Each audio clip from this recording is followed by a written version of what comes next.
Welcome to another edition of AV Rant. I'm Tom Mantry, and I'm here with Rob H. This is AV Rant. It's your home theater and AV questions answered, and I now have DTSX. Yay! Oh, you got your download. It happened. It happened the night before it was scheduled to come out. It showed up. The Premature message popped download. up. I hate it when you prematurely download. I know. It was kind of nice. The rants that I have the SR-7010. Right? That's the so-called flagship receiver in Marantz's lineup this year, and it actually let me set it to download and install while it was in standby. There So you I go. didn't have to leave the unit on the entire time. I put it to sleep, came back the next morning, and there it was all installed and ready to go. So that was pretty nice. That's pretty smooth. I've Did, seen far worse. did it dust itself? No. It didn't. It wasn't cleaner. It didn't gleam. Very No, gleaming. so I only have So have you one listened to it? Have you done anything with it? Yeah, mean, I have one functioning DTSX disc that is American Ultra because, as I mentioned a couple weeks ago, my version of Ex Machina that I bought in Canada did not have the DTSX soundtrack, which is my whole reason for what the buying hell it. is American Ultra about? Is that the one where the guy? It's supposed to be like he's been programmed or something by the government. Yeah, He it's gets all Kristen Jason Stewart and what's his face, the new Lex Luthor guy, Jesse Eisenberg. Oh, him again? Mm-hmm. I don't like that guy.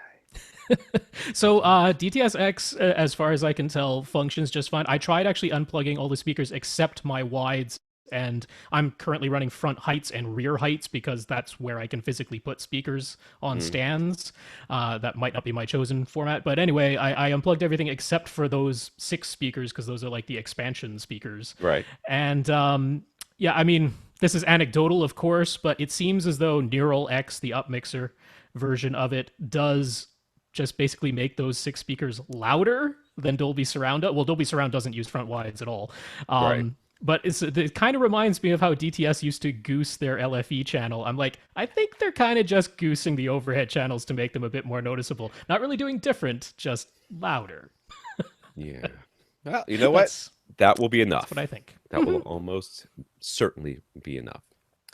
All right. This is AV Rant, the podcast where we answer your home theater and AV questions. Get your question answered. All you have to do is ask. You ask by going to, by emailing us at rob@avrant.com, tom@avrant.com. You can come to the website and comment at www.avrant.com. The facebook.com/AV Rant podcast. It's all one word except for the part. Twitter at First Reflect is Rob or Tom from at Austin Pond, TEN Pond, for our producer Austin. Oh, I forgot to say that he also you win an email question at avrant.com as well. I was going to pop that in at the end. All 3, or Yes. just question. Though apparently that sometimes gets lost too. So whatever. And that will get your question on the podcast. Our producer Austin also has his own podcast. It is called We Watch Movies. It's a podcast about polyester. Mm-hmm. The history The of usage, the manufacture of. Nope. It's just history. Just history. Gotcha. Just the history of the polyester. Because there's a lot of history, apparently. I didn't know this, but there's a lot of history, and they're taking it very slow. Gotcha. That way, if it happens yesterday, they can still cover it because 2 years from now, that's their pace. That's Gotcha. their pace. Yeah. Anywho, let's thank our listeners of the week real quick here. We have Carl, Thomas, Adriano, and Robert who gave us donations this week. They did that by going to www.avrant.com and clicking on the Buy Us a Cup of Coffee link, which did lead them to a PayPal donation thingy where you can donate with your PayPal account or with a credit card.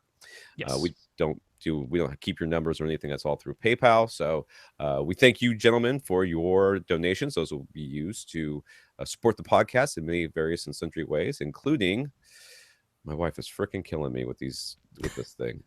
Can you hear that? You can't hear it, right?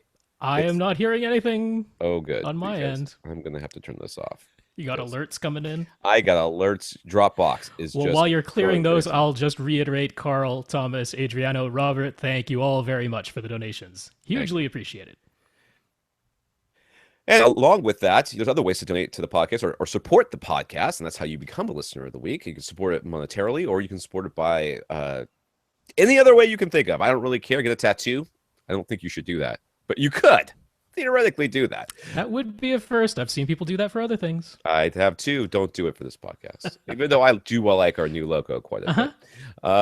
But Carl, from our listeners of the week already, he also ordered some SVS Prime towers, the entire package, to replace his big acoustics. He was sure to tell them it's because of AV Rant, and Jeff said they were hearing a lot of that lately. Never miss an episode, he says, and thanks for all the free information.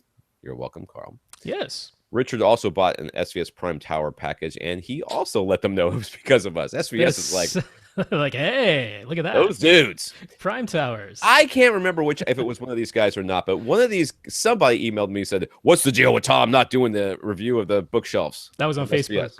Yeah.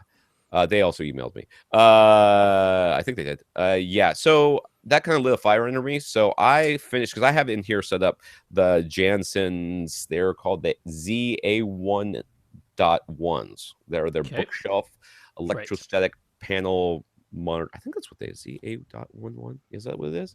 Is that what it is? I'm going to look at it again. Yeah, There's that's right. A Z and an A and a 1 in there somewhere. I know They're that. all of them have something like that, and it's like B's and A's and 1s and stuff like that. Anyways, these are a bookshelf speaker. They're quite large for bookshelf speakers. They have a large electrostatic panel, large for a bookshelf speaker at least. On the top, a woofer on the bottom, and the woofer in the back. I thought that was a port. It's a woofer in the back. Okay. So you can call it a passive radio. They were just under $5,000. He started selling them solely direct, so now they are $4,500. So I guess that was the margin. I don't know. Anywho, there's an option on these things for a side-firing tweeter. Right. Which is a dome tweeter, the side-firing one, right? It is a dome tweeter. He calls it an airLayer thing.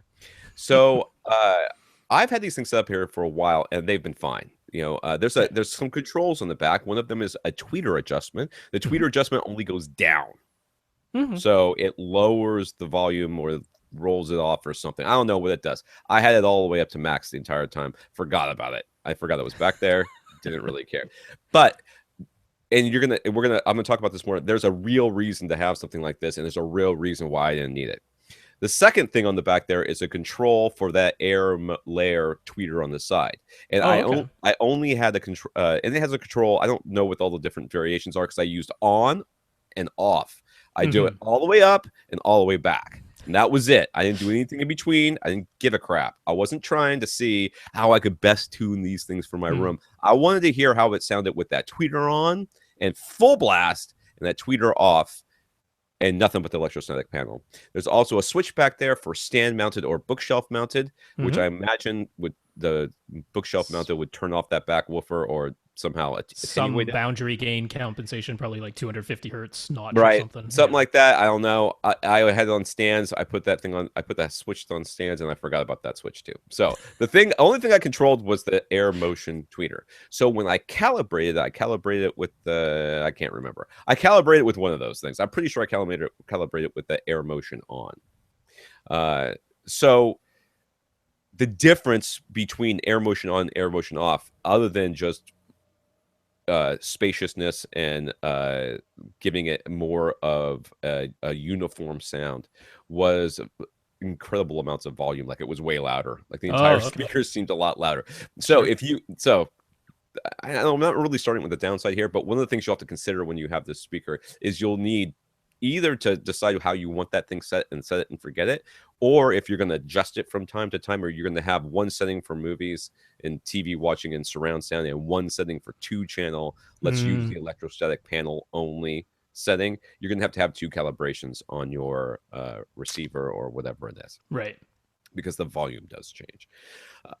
That said, I set it up so long ago, I can't remember which one I set it up with. I didn't really care because it's close enough. And I A/B'd these a little bit with my speakers, the Period Audio Veris Grand Towers.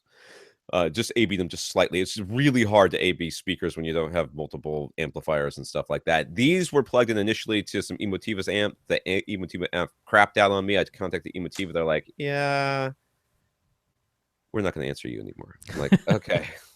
Whatever, dude, you guys suck. So I was super pissed about that, and that's one of the reasons why this took so long. Because I had them all set up in one room with like the Emotiva processor, the Emotiva 2-channel amp, a solely dedicated CD source, a Denon DVD something 3910, like their flagship back in the day. I was all excited about it, and then the Emotiva app crapped out on me. So I moved it into the home theater, and I just plugged it into the X4000.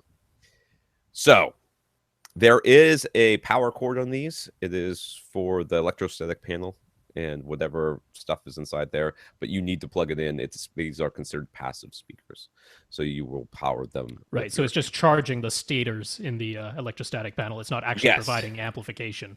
And there's all sorts of different little things on here. Now, aesthetically, you have 3 choices of finishes. It's like walnut, maple, and oak. I don't know, some crap. It's like dark to light and like a medium one. So the speakers themselves look a little bit, I think I would just classify them as weird. It's because of that big black rectangular electrostatic panel in the front, and the edges are sort of on the sides. The front edges are routed in a little bit, giving it a bit of a curved look, which sort of makes this weird optical illusion with the panel looking like the panel's bending out a little bit to the sides.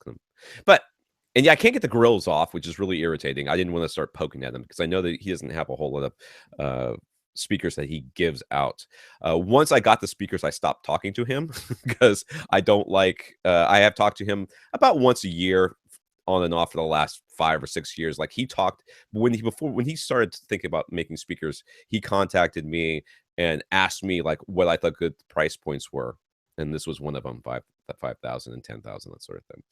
So I didn't want to talk to him. I didn't want to hear his little whatever spiel thing about it and stuff. But the great thing about him, like if you read any of even the stuff like show coverage, you'll see that there's like the stereophile or one of those guys were out there talking to him, and he's like, oh, what cables do you pair with? He's like, we don't do cables. We don't care about cables. My speakers are cable agnostic.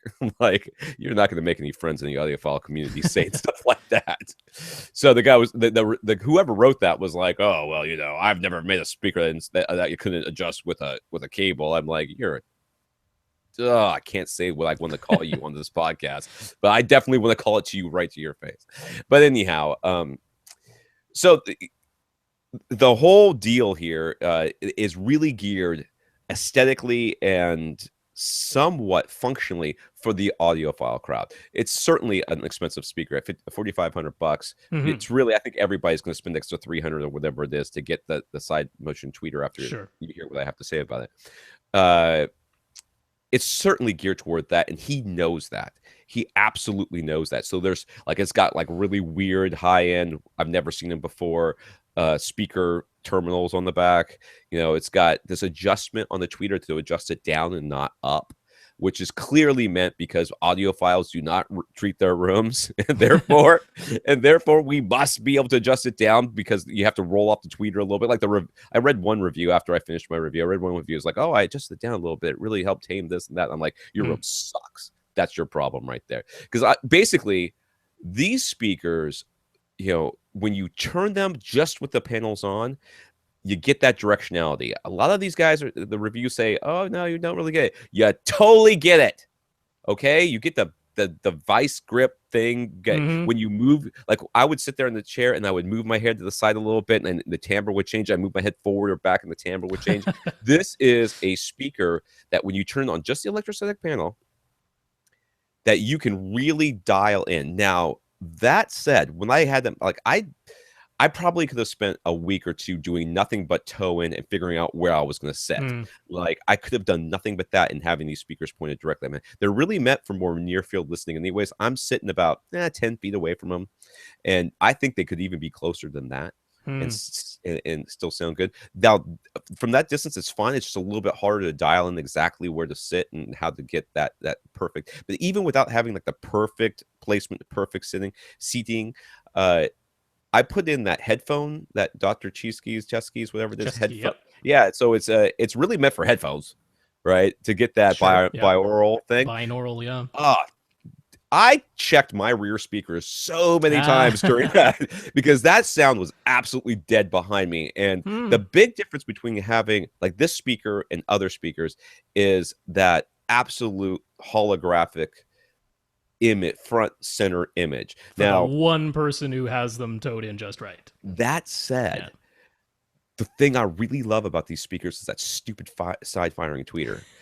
I thought I was gonna hate it. I thought I was. I was absolutely convinced I was gonna hate this thing. But you know what happens? You know what's amazing is you get these speakers, you set them up so they're perfect for you sitting in your seat, and then when Right. everybody else leave, when everybody leaves the room, you turn that on. You're like, whoa, great 2-channel listening. This is amazing. And then you want to watch TV or movies, and you want to have a much bigger sweet spot for a lot of people on the couch. You don't have to move the speakers. You just turn that little knob, and Okay. that sci-fi tweeter comes on, and it's really pretty amazing how even they then sound across this entire couch. I'm sitting 10 feet away. I've got 3 seats right here. You're not expecting more than that. And Hmm. that thing they're facing directly towards that center seat. I tried off axis a little bit, and they do. He says in here that it's got on his specifications, which are minimal, 20 degrees horizontal and 10 degrees vertical. Uh, I don't know. He says maximal room independence via controlled dispersion, whatever that means. So basically, that's how much off axis you can sit. 20 Wow. degrees off That is axis narrow. is That pretty is narrow. very narrow for a But horizontal dispersion. when you turn on that it doesn't matter anymore. Because Hmm. if you're trying to just have if you're an audiophile and the rest of your family doesn't care, which is what all of us that are listening to this podcast, right? All of us are the ones that care, and our family is like, can we just watch the movie already? Who cares that it's in mono? I care that it's in mono. This is the perfect little solution right here. Cool. So they really do sound very good. When I A/B them with my Averis Grand, I wasn't going to recalibrate the Odyssey and go through all that and try to have more than one calibration for each one and switch everything around. So I just calibrated it for the JansZen speakers. And once again, these are the ZA1.1s, the bookshelf speakers. And I just kind of switched the speaker cable as fast as I could and kind of listen to it. You could definitely hear that the Veris Grands are a really good speaker. Now, the high end on these things is much more, I don't know, realistic or controlled or whatever adjective you want to add to it. But I'm not worried about low end on these things because, frankly, they're meant to be paired with a subwoofer They're a anyway. bookshelf speaker, They yeah. clearly get down to I think all reviews I read other than mine, because I didn't even really test it because they blended it really well with my SVS subs. Uh, most reviews are saying, oh, they go down to 50 or whatever, and I think at one point somebody claimed that said that the specs on these things, which is no longer available on the line, and there's probably a manual in that box that they came in, but I'll be damned if I'm going to walk all the way across the house to get it. It was like 30 down to 30. I'm like, no, not going to go down to 30, but they are I plenty mean, low enough enough. enough to cross over to a sub, which is all that really matters. Yeah, and I was just pretty impressed with how. Now, are they worth $4,500? I don't know. Mm, That's the thing for me.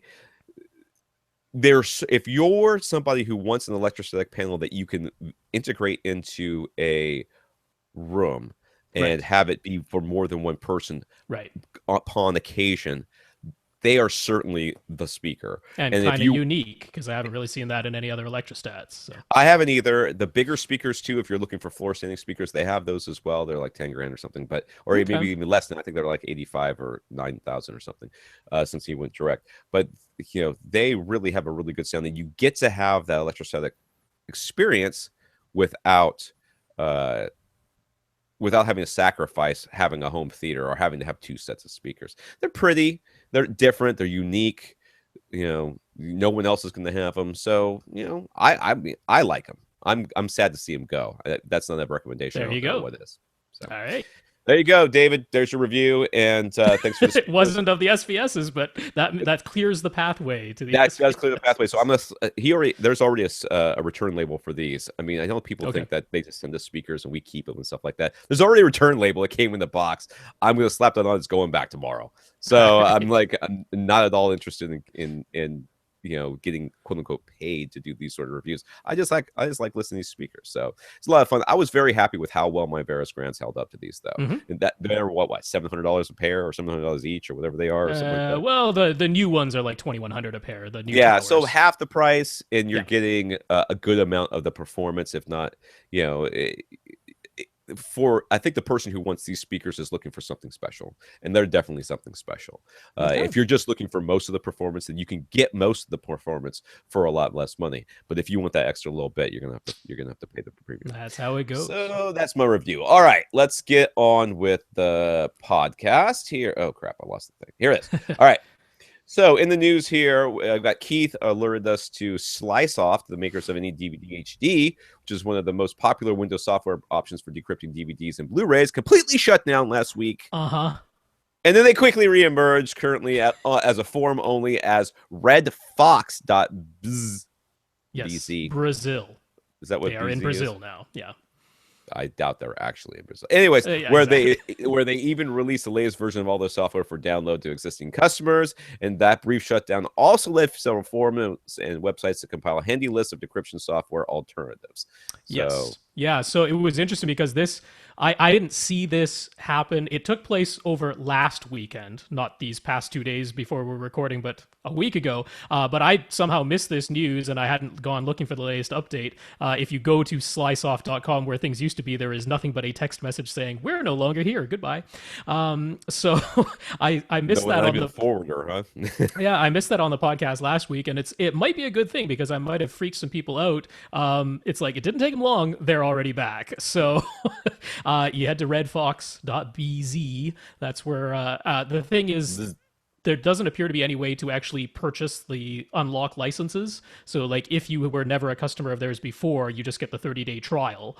But given how quickly they got back up and running, I'm betting it won't be that long before you can get licenses from them to go beyond the 30-day trial again. However, some people were asking, since this happened and since this is all due to anti-piracy measures and governments going after these companies that decrypt things under the Digital Millennium Copyright Act in the USA. And oftentimes people forget that there are countries outside of the USA where decrypting your Blu-rays to back them up is not illegal. But it's the USA bringing down the hammer on most of these companies. So the other major one is DVD Fab, and they face troubles too. And they moved their whole operation to China, and they're basically hiding out there and letting you get their software from there. DVD Fab, like the thing that makes it less convenient is they separate everything. So if you want to just get rid of the copy protection keys, that's one piece of software. If you want to deactivate Synavia, which is the audio watermark that stops your disc from playing about 20 minutes in if you don't have a Synavia player, that's a separate piece of software. If you want to then copy the Blu-ray, that's a third piece of software. You have to buy each one of these? Is that the... Yes. Yeah, you have to get a license for each one separately. So that's why any DVD HD was more popular, because they put everything in one package. But the thing to know is that Make MKV, which of course is probably the most popular one that people use for backing up their Blu-rays, if you're like me and you want to retain all the special features and the disc menu and everything like that, it's funny because Ray Coronado has been telling us for months that Make MKV can do that, and yet we couldn't figure out how. And it's because the very first thing you almost always do in Make MKV is you insert your physical disc, it shows up in there, and you press the big, gigantic, seemingly only button on the interface that says open this disc. And after you do that, all you can do is make MKVs, exactly like the software would have you believe. However, if you avoid pressing open and you instead go up to the menu bar, there is an option to just back up the disc as it is. It will not turn it into an ISO image, but it will turn it into just a video TS file. And everything off the disc is there. So you can actually just... though? Most of the direct show players and any of the Blu-ray software playback can just play directly from a video TS file. So you can use Make MKV, which is free, which is why they haven't been shut down yet, because they're not actually making any money. They're not charging anything for it. So it's kind of hard to shut them down. So that is an option, because Keith was like, what do I do now? Last week. And I'm like, well, there's basically your two options, but you don't have to. You can still use any DVD HD. There you go. All right. So Jason says the new Bugatti Chiron. Is that what we're calling it? I think it's Chiron. Chiron? Really? I believe so. I don't know. Well, because they had Veyron, so I'm betting this is Chiron. Chiron. Should be Chai. Anyways. Bugatti's got a new stupidly expensive car at the Geneva Auto Show. It features an Accuton, which is whatever that is, sound system with diamond membrane Danish, I think. Danish driver manufacturer, Accuton. Whatever. So diamond tweeters, which enable audio frequencies up to 100 kilohertz to be transmitted, values that are not achievable with any other material. That's false. That's That's surely not the case. But not only that, who cares? Yeah. Who cares? And not only that, even Accuton themselves say, actually, these tweeters break up at about 70 kilohertz. So the whole 100 kilohertz thing, I don't know where that came from. That comes from marketing people. Amazon introduced the $130 Tap and the $90 Dot Echo. What the hell are these things? The Tap is a portable Bluetooth speaker, 9-hour battery life with Alexa built in. The Echo Dot is an Echo. What's an Echo? Is that the thing where that's you the Amazon Echo? That's Alexa. That's the thing that people are using for home automation. It's the cylinder, you know, the cylinder that you say, "Hey Alexa," and say whatever you want to, order stuff. And the Echo, that's what the Echo is? That's the Echo. Is that little toilet paper roll looking thing? Yeah, so now it's the Echo Dot, which is an Echo just minus the speaker. So it doesn't talk back to you? It doesn't, but you can plug it into your own speakers because people were asking for that. They're like, hey, I like the Echo, but I don't want to use the crappy built-in speaker to play music because that's one of the things it can do. They're like, well, we'll give you the Echo Dot. It's cheaper. It can do everything the Echo does, except you plug it into your own speakers. That was kind of cool. We also found out about the Avagant. The Glyph is available for $700. It's VR headset. Kinda. Well, it's sort of, yeah, it's kind of, sort of. Yeah. Anyways, it's like headphones. Now. It's like Beats headphones, and then you can flip the little top thing down, I guess. The head, what would be the headband, can go in front of your eyes. And then there's like two 720p display things that shoot into your eyeballs. Delivers about a 40-degree field of view in 720p, and the battery lasts about 3.5 hours. So I'll display side-by-side formatted 3D content. Yeah. The guy who reviewed it liked it, but for 3.5 hours, that's not a lot of battery life. So, but it's all there. Yeah. Anyways, yeah, he just plugs it into his phone, and most of the features don't work yet because everything comes out in beta these days. Yeah. Comments. James shared some articles detailing how acoustic metamaterials work. That's what we talked about last week. One is from the scientific journal Nature, entitled "Non-Reciprocal and Highly Nonlinear Active Acoustic Metamaterials." And if you're afraid of math, this one's not for you. And this one, given how quickly I was attempting to read it, was beyond my grasp in quickly skimming an article and understanding exactly what it's talking about. But mostly these metamaterials in general, they're sometimes called like acoustic lenses or acoustic diodes. The idea being that sound coming in from one side is not transmitted out the other side, or it's like a one-way thing. It's like sound gets in, but it doesn't come out. It's like the Roach Motel for sound. That's right. Yeah. So that's the idea. And there's several different ways of achieving that. But the whole idea is to be able to make surfaces, materials, panels that are not nearly as thick as just your traditional passive bass trap that just turns mechanical energy into heat energy, which is how any of the things that are based off insulation work. So the ones that in this Nature article, they were actually talking about using like piezoelectrics, meaning that the movement of the sound itself generates an electrical current, which then activates another panel inside of it to cancel out the sound wave inside of the thing, basically. That's kind of cool. And then the other article, because he shared a second one, which was another type of metamaterial, were like basically these little sonic crystals that vibrate at very specific frequencies. So you tune them, and then you have them arranged in different patterns to either allow sound through in one direction but not another direction. So that way you can sort of direct where the sound escapes out of the panel. I believe that whatever that is probably not fake, but that sounds an awful lot like the BS that the audiophiles espouse about their MPingo. No, I mean this is wave field generation. That's a real thing. That's what I'm saying. I'm just saying sound. You see, that's where those audiophiles get this crap from. I know. That's like, hey, listen to this. They said something about vibrating crystals. We are going to see this crap pop up in all the BS things because it's another buzzword they can throw in there. Hey, piezoelectric. That's that. Get ready for that one. Metamaterial. Absolutely. Look for it, folks. Quantum metamaterial. That's when you know it's serious, when it's quantum. So it is sad because James also shared there's a real thing part of this. There's a real side to this, and what we know will be the BS side to this. Yes. James has also shared an article on speaker. Final thought of this very long article is amusing. If lamp cord isn't good enough to be used to speaker wire, why is it good enough for your lamp? If you connect expensive speaker wire to your lamp, shouldn't it improve the light? That's right. Broader spectrum light because you put $1,000 speaker wire on there instead of lamp It cord, gets right? warmer or cooler, depending on which. Yeah, no, I pretty much read through this article and it covers a lot of the same things that we've mentioned on here. Well, on my end, I'm not sure if Tom is still talking, so I'll have to mark down the time, and hopefully Tom is still going, but he is frozen on my screen.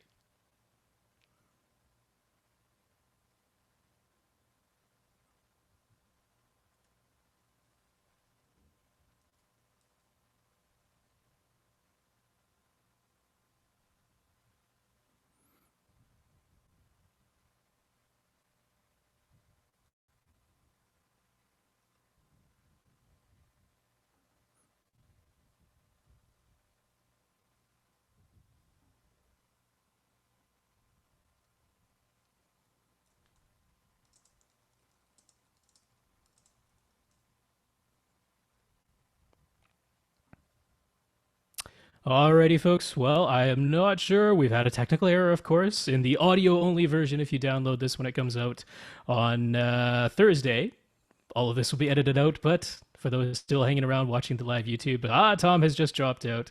So I will wait here for him to come back in. And perhaps what I'll do is carry on with the comments. Hopefully Tom will join back in, and then we will splice this all back together in the audio version. So carrying on, that finished up the Wire articles from James.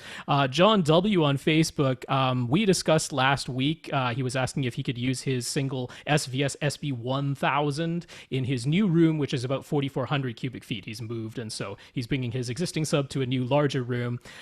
He's saying that he typically listens at levels that are just about 80 decibels, 80, 85 decibels, and so for him, the SB-1000 was absolutely fine, those are his words, and held up perfectly well in dynamics. So he believes that he has plenty of headroom to spare. He has not had to crank the SVS sub up as loud as it could possibly go. He still has plenty of room on the volume dial, and he's pretty sure that SVS's specs are kind of conservative. So he just wanted to let folks know, even if you have a larger room that sometimes we've been discussing, if you aren't the type of person to listen at full reference volumes, then even the smaller subs are able to still play satisfyingly. Might not be feeling the full thump in your chest, but it's not like you won't be hearing the bass. And Richard C., he was glad to have us confirm that he wasn't missing anything obvious in his layout. He was the fellow who had the large picture window and the oddly shaped room open up to his kitchen and dining room and a hallway that went to the rest of his house. And we were trying to come up with layout ideas, and we suggested possibly using both a retractable screen coming down in front of the picture window and a flat panel TV over his fireplace, which is basically opposite the picture window. So he's saying, well, he wasn't really going for a projector. His room has no light control. It's often bright in there. Doesn't really think a projector would work well. And he says when he mentioned the idea of a projector and a TV, his wife just laughed at that. So kind of tells you where things were going on that side. So they're more or less going to stick with the layout that they had. However, he's going to hold off on buying a television, which was my advice there last week, considering that we do have all these HDR displays, including the two HDR formats, HDR10 and Dolby Vision. And given that there are displays coming out that will support both this year at fairly reasonable prices, we're hoping, particularly from Philips, he's going to hold off into the summer to see what's what and just sort of grin and bear it with his smaller TV for the moment. On the audio side, though, they actually looked at those SVS Prime towers. He was one of our listeners of the week earlier, you might recall. And so they went ahead, got the SVS Prime tower package, and they're going to be using the Prime satellites, which are nice, small, sealed, compact speakers, exactly very similar to the NHT Super Zeros that we recommended last week. So that's a great choice. I'm glad that he thought of those and found those. Those should all work well. He also went ahead and actually found a Denon AVR X4200. We were suggesting the X3200 or the equivalent SR5010 from Rant, but he found the XR4200 for a good deal at a local shop, so that's great. That gives him multi-EQ XD32. That gives him the ability to expand to 9 speakers in the future if he should happen to want to. And as far as the subwoofer goes, he's probably going to go for a PB2000. He's liking SVS. He's enjoying their customer service, and so that will fit in one of his front 2 corners. So given that he's only got 2 options of where it can go, he's probably not really going to do a subwoofer crawl. He'll just place them in one corner, place it on the other, and see what works best. But it should all fit within his budget. So let's see here. Well, unfortunately, still no sign of Tom. So I think I'll head into the questions. These were still remaining last week, and we'll start with Ian. And you know what? Tom is just back. So there he is. Tom, I cleared out the rest of the comments so we can start on the questions. I was doing the same thing. So we're going Oh, to well, there work we go. that nonsense out. Well, one of us will be silenced, the other one will talk, or we'll trade back and forth in the edited audio version. I had to go reset my router. I don't know what happened. That thing was All not right. great. Well, we can Okay, start so with where are we? Ian. We're right up to Ian. Fine. Did I want to talk about any of this stuff? I might have want to said something. Well, we don't have time. We've gone too long already. Ian says the buzzing and popping of the system seems to be getting worse. He mostly watches Blu-rays from a Samsung player. And he's finding that a loud buzz will suddenly show up about halfway through a movie, which is making him think it might be heat related. He also sometimes gets loud pops or noise or even a single dropout when he just pauses or skips a chapter or when he switches to a different source. Yeah. Is his Emotiva UMC 200 just on the fritz? Could it be his Blu-ray player instead? Could it be his HDMI gremlins? If he disconnects the UMC 200 entirely, there's no buzzing or popping, just from his UPA 700 amp as EMP tech speakers. You heard Tom mention last week at the end, I said something like, you should check your speaker. And he said that he has all of his terminations and banana plugs or tinned with solder, and that there are no stray wires. He does wonder if his dual side surround speakers wired in parallel could have anything to do with this. He'd also like to know, just in general, what would happen if a speaker wire came in contact with our case of a receiver or amp, or rather than a short circuit with another wire. Same thing, basically. It's still a short circuit. It's still the signal having a direct path to ground, which is a short circuit.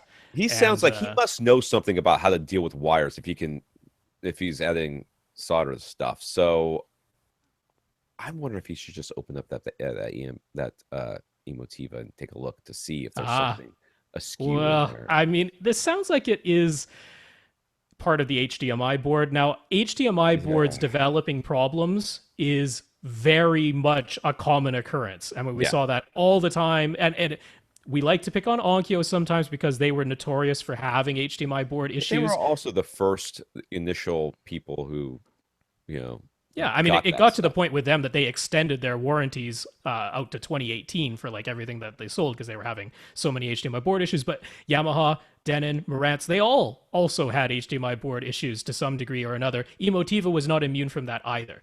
I really think this is the HDMI board inside of his UMC 200 processor. Especially since he's like, if he switches a source, sometimes it goes out. I'm like, that's the HDMI board. It can't be. I can't think of anything else it would be, to be honest with you. Yeah, I mean, it's clearly not the amplifier because if he unplugs the pre-pro, there's no buzz. I mean, he's noticing it mostly from his Blu-rays, but he doesn't watch his other sources a lot. So I'm very highly suspicious of the HDMI board in the Emotiva, which is not reflecting badly on Emotiva. Every brand was susceptible to those problems. Yeah. It's a complex piece of machinery. All right. He's also considering upgrading to an Atmos receiver anyway, so maybe this is all moot. The Rant's SR7009 is available accessories for less for a nice price. He's noted that it lacks HDCP 2.2 and DTS-X. Should they really worry about those features? Is there anything else lacking the SR7009? Wait, does he have Atmos? Does he have? No. He doesn't have speakers up there, so he's thinking of getting Atmos. I mean, it kind of seems like if you're thinking of getting Atmos, you should try to get DTS. And really, if you're going to buy a receiver right now where there's HDCP 2.2, you are totally hamstringing yourself. Now, this is said from a guy who a year or 2 years ago bought a receiver knowing that a new HDMI and HDCP and all that stuff was coming out, 4K was coming out, but I knew I wasn't going to get it. I knew that. I knew that between the time that I got a 4K display and the time I was buying that receiver, that I would buy a new receiver. Yeah. So I knew that I was going to be upgrading before I got to my 4K display or my Atmos speakers. So for me, it was less of an issue. Yeah. It's just, I see where he's coming from, because like the 7009 is 11 speaker capable with Atmos. And to do the same thing right now with one that can also do DTS-X, any of the 11 speaker models are, they're upwards of $1,500, that type of thing.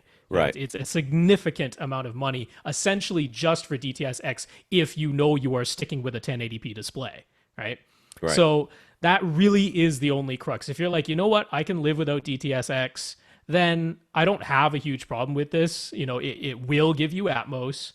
It just won't pass the new 4K Ultra HD signals, and it won't do DTS:X. So I can't tell you those things are super important. You must have them. However, I don't think DTS:X is going to be like a nothing. I think it actually will get used a fair amount. So Especially if they make everything louder. yeah, Uh, so it's really a question you have to answer for yourself, is what yeah, you yeah. It say. And I is. agree with that. That's as long as you're aware, then you can make your own judgment call on that one. Justin, not Bieber, over on Twitter says we've talked about purchasing pre-calibrated measurement microphones. Where are those from again?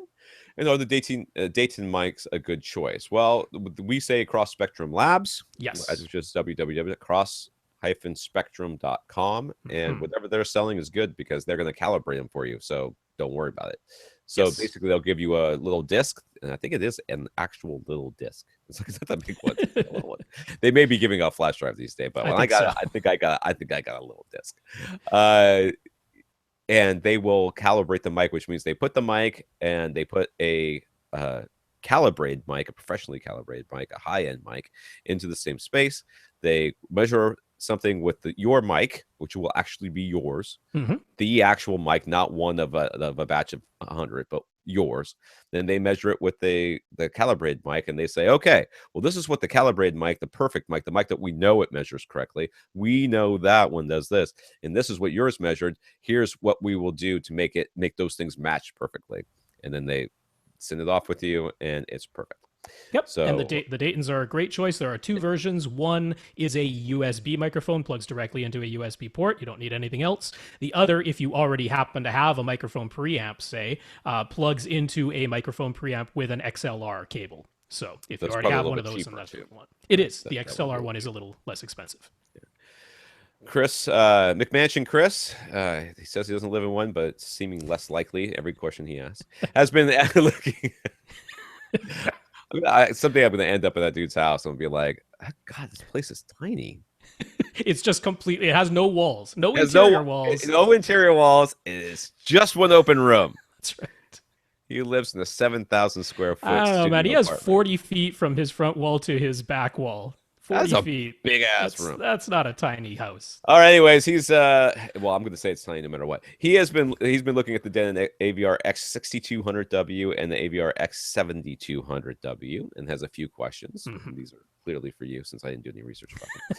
First, are either of them missing any feature or specs you would want to have it to be future proof for at least a couple of years? Now, I'm going to guess it's just going to be about the number of speakers because I can't imagine it's the same. It's 11 speakers between either of them. No, I guess. And they can both do DTS:X. They both have HDCP 2.2. They both have HDMI 2.0 with 18 gigabits per second. So, I mean, as far as what is available in an AV receiver right now, they are both as feature complete as you can get.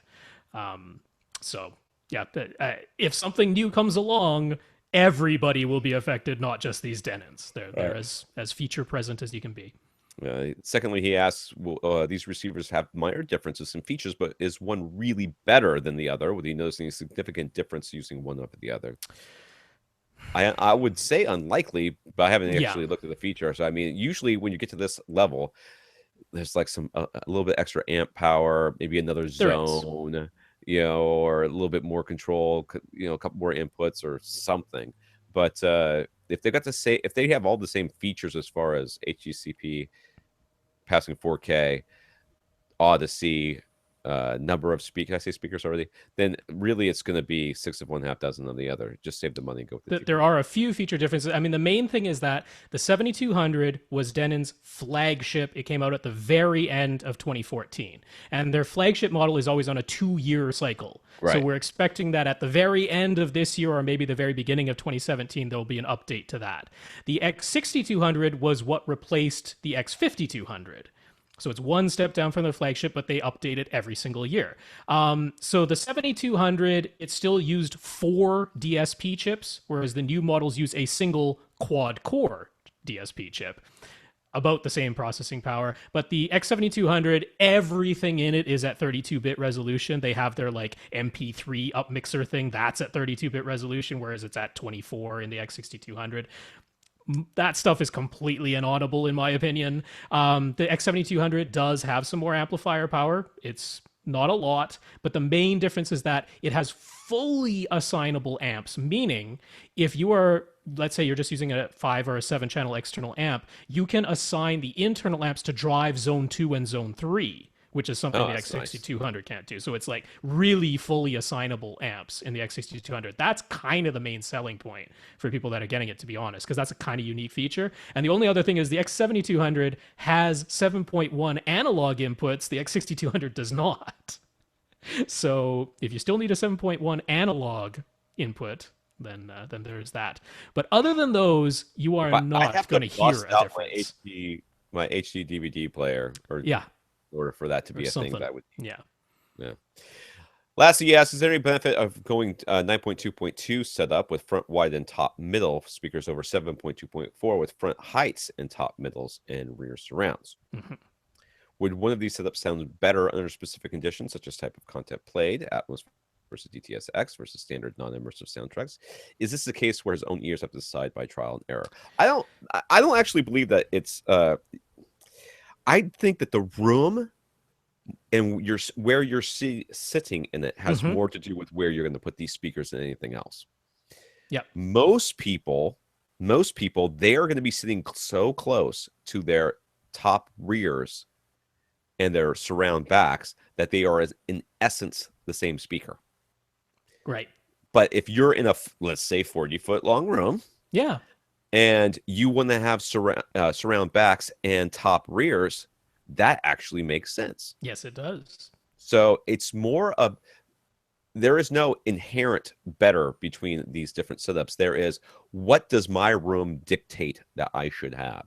Most rooms dictate front heights or top fronts and top middles. That's what most room dictates, because most people have rooms where they sit pretty close to the back wall. You're not in that category. Yeah, I agree. I mean, the front wides, it's important to know, really, the front wides, it's the DTS Neural X upmixer where you're going to be using them most of the time. Yes, they can potentially be used with an actual Dolby Atmos soundtrack. They can potentially be used with an actual DTS-X soundtrack, but only if an audio object happens to be mixed into that position. Otherwise, they're sitting there silent. The Dolby Surround upmixer does not use front wides. So predominantly, it's when you're using Neural X. And so far, I've found it doesn't sound tremendously different from what Neo X used to sound like. Although honestly, the front wides, as everyone has been saying, they seem to be just active all the time, which means they're not really making them super discrete. They're just either duplicating or doing sort of like a center channel extraction between, you say, your front left and your left surround. They're kind of extracting what would be in between that and playing that out of the front wide speaker. So it's a bit of a personal taste as to whether you'd like front wides whatsoever, but I completely agree with Tom in terms of, you know, if you got the room behind you that your surround backs are a good distance behind you, then it totally makes sense to have 4 speakers overhead in the top front, top rear configuration. Right. And honestly, my feeling is it's nice to have 4 elevation speakers of some type, because there is some panning and movement that goes on around you. If you only have 2 speakers above you, then you don't get that. You get the sense that something's directly above you, but you don't get a sense of movement of sounds around you. So if you have space behind you, I would err on the side of 7.2.4. That would be my recommendation. All right. Nathan wants to thank us for our work each week on the podcast. He says our approach strikes a fun balance between technical deep dives, color commentary, and simplifying complex matters enough for the podcast to be inviting to newcomers. I got that all out in one breath. Yeah, that was a long sentence. Anyways, he's going to be in Tampa soon for a cigar event and wants to know if Tom knows of any AV-related places worth checking out while he's in the area. Nathan, you emailed me this, I think, twice, and I kept meaning to respond to you, but it would have been no. So there used to be lots of places. I think there is a place up in Clearwater that is, I don't know what they are, but on their website is, first of all, it looks like it's like GeoCities website. I mean, it's like MySpace. It's so bad. Every time you click on that link, I kept expecting there, and I can't tell you the name of the place, but I have an email sort of sculpt, because they want you to email them to come in for a demo. They want you to schedule it. I'm like, I can't schedule it. What do I look like? I got a real life. If I was driving through Clearwater, which I often do, I could pop in, but I can't. Whatever. So no, I don't. I haven't been any place. I need to. I keep telling myself I'm going to, and I never do. So Nathan, I'm sorry. I hope you're Googling foo is better than mine, because that Clearwater place was the only place I could find. I mean, unfortunately, a lot of those places have closed down. Yeah. They really have, and that leaves us what Magnolias, and maybe there's Fry's. a place here in St. Pete. Are there Fry's in? No, there's not. That's like California, but at least that's the only place I've ever seen the Fry's was in California. I'm sure there are other places, but anyways, they're not here. There is a place here in St. Pete that is an install place, and they technically have a storefront, and you could technically go listen to stuff in there, but technically the room is as small as a closet. And they had cafes and stuff like that. Really nothing that I would, if you were in Jacksonville, I'd say go to the House of Stereo. House of Stereo up there is amazing, and they have big rooms and lots of great speakers in there and stuff like that. At least they did. I don't know if they're even still open, with the recession and everything that went on. But I don't have anything for you, Nathan. I'm sorry. I apologize for not getting. And surprise, surprise, the Canadian on the opposite coast doesn't know either. Yeah. Justin took our advice and went with Empyrean Intimus in-wall speakers for surrounds and to pair with the Sierra 2 LCRs. Yay. Okay. And now, since he's moving from a condo to a house, which has more space, he needs a second subwoofer. Not just because of that. No, you always needed one. You just refused to buy one. That's right. Now, anyways, he currently has a single SVS SB-1000 NSD sealed. This would be the precursor to the 2000 series, right? Precursor to the SB-1000. That's right. Yeah. Since that sub is discontinued, what current SVS model will match well with this SB-1000 NSD? Well, that would be the SB-2000. That's right.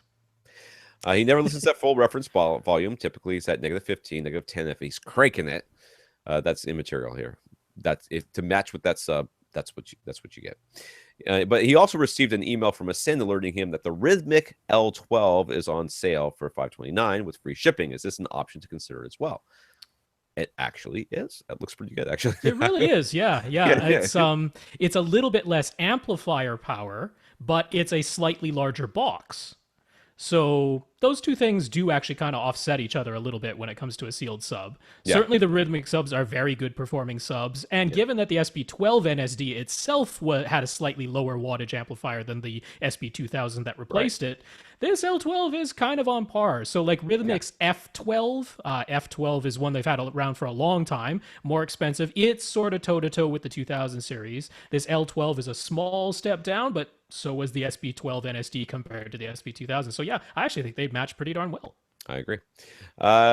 Will his SVS sub paired with anything equivalent be able to handle this room? The theater area is open to the kitchen dining room so a total of 4,000 cubic feet. Call it 4,000 cubic feet. Yeah. So I'm looking at it now. I don't know what all this stuff means. Right, so he's basically got a theater area on the left side, and then to the right side, there's a permanent opening to his dining room and kitchen. So you put all that together, and it's about 4,000 cubic feet he's dealing with. In the layout diagram he has for his theater, he's proposed having diagonally opposite corners, front left corner, rear right corner of just the theater area. Yeah, that's just a theater area. And so we would probably suggest, this is a trial because we don't know that this will work for certain, but try having the rear right corner and the front right corner. Now, even though both of them will be on the right side of your theater, they're more or less centered in the total open area. Space. Yeah, that's exactly what I was going to say. So yeah, you could try it the way you have it. But I would agree with Rob. I would say front right, rear right, and that's because on the other side of that wall is your dining area. And remember, the base doesn't care. That's right. The base doesn't care that where you sit in relation to it. It cares where the walls are, and not just a wall, but the exterior space walls are in comparison to it. So yes, when you do your listening test, when you do your calibrations, close the doors, close the windows, get everything shut down so that space is being pressurized the way it's supposed to with the bass. If you leave a door open, in fact, you can read, I don't know if you can still find it, but Clint, I think, wrote a review about the the Velodyne SMS1 system, Hmm. and he calibrated it. He was running measurements because it goes or whatever it does, and then like you could see the line, and it continually draws a line across, the frequency response, and you can kind of adjust it as you go around. Well, he opened up his closet, and the line changed, and he closed his Yep. closet, and his line changed. It's like, holy crap! Look at that! It really works. And, I mean, sometimes you read this stuff and you know this stuff, Right, right. but you don't really know it until you open that closet door and go, look at that, Yep. look at that, and you look at the little line changes. So it's pretty cool. But yes, you want it. I think Rob's right there. So that's a good. Yeah, there's no reason not to give it a try. But as far as them being enough, having enough output for 4,000 cubic feet. Now we had John earlier telling us that the SB-1000, which is less powerful than any of the subs that you're considering, Right. And he's got 4,500 cubic feet or 4,400 cubic feet that he's dealing with. Now he's not listening close to reference volume. He's 20 decibels below the peak that it could be. But he's like, you know what? Perfectly satisfying for his taste. It's like That's right. these subs, the sort of close, at least to the 2000 series subs. If you were using, say, a pair of SB-2000s and 4,000 cubic feet, I'd say you're good to go. You're totally fine with that. These are slightly less powerful, but then you said you're never listening at reference volume anyway. I do believe you'll be fine. Yeah, it's gonna be close. I think you'll be fine too. Yeah. I'm not Yeah. so sure. I no one heard it because I got kicked offline, but the I wasn't so sure that guy. I mean, that's fine that it's good enough for him, but it's not pressurized in the space. It's interesting because we talked about that last week about how kick drums are supposed to hit you in the chest. And I was listening to some music. It's the first time in a really long time I've listened to music for, to review something. And as I'm listening to it, I'm realizing how much of a difference it makes to have that, because my subwoofers in every theater except for this one have always been open to the rest of the house, and I've never been able to truly pressurize it. I've been able to get them loud, like you can hear them, that is not a problem, but to really pressurize the space, when that kick drum hits, you get that little bit of a thump, and you can kind of feel it. Physical. It's really a different thing. It's a completely different thing, and you're at first it's almost disconcerting. You realize if there was a kick drum in this room, that's exactly how it would feel. And then all of a sudden it makes sense. Wesley has an update on his volume mystery. As of the second day, this guy right here needs to, I'm telling you, burn your house, dude. You I don't think that will have help. your house on some sort, your home theater is on top of I think if Indian burial ground. I think if he took his Comcast box to another house, he'd still have the problem. That's what I think so too, but I'm just saying. Ghosts, poltergeist, video, audio gremlins. Anyways, has updated as of the second day of using a Toslink cable instead of HDMI. A similar problem developed. If you remember from last week, this is the guy who the volume will increase until he presses the button and it goes back to normal. Yeah, because of like it reasons. jumps tremendously. Yes, like really loud, and then he presses the it'll button, it goes back to normal. Yeah. Anyways, the volume will increase, stay that way for a few minutes, then go back down again.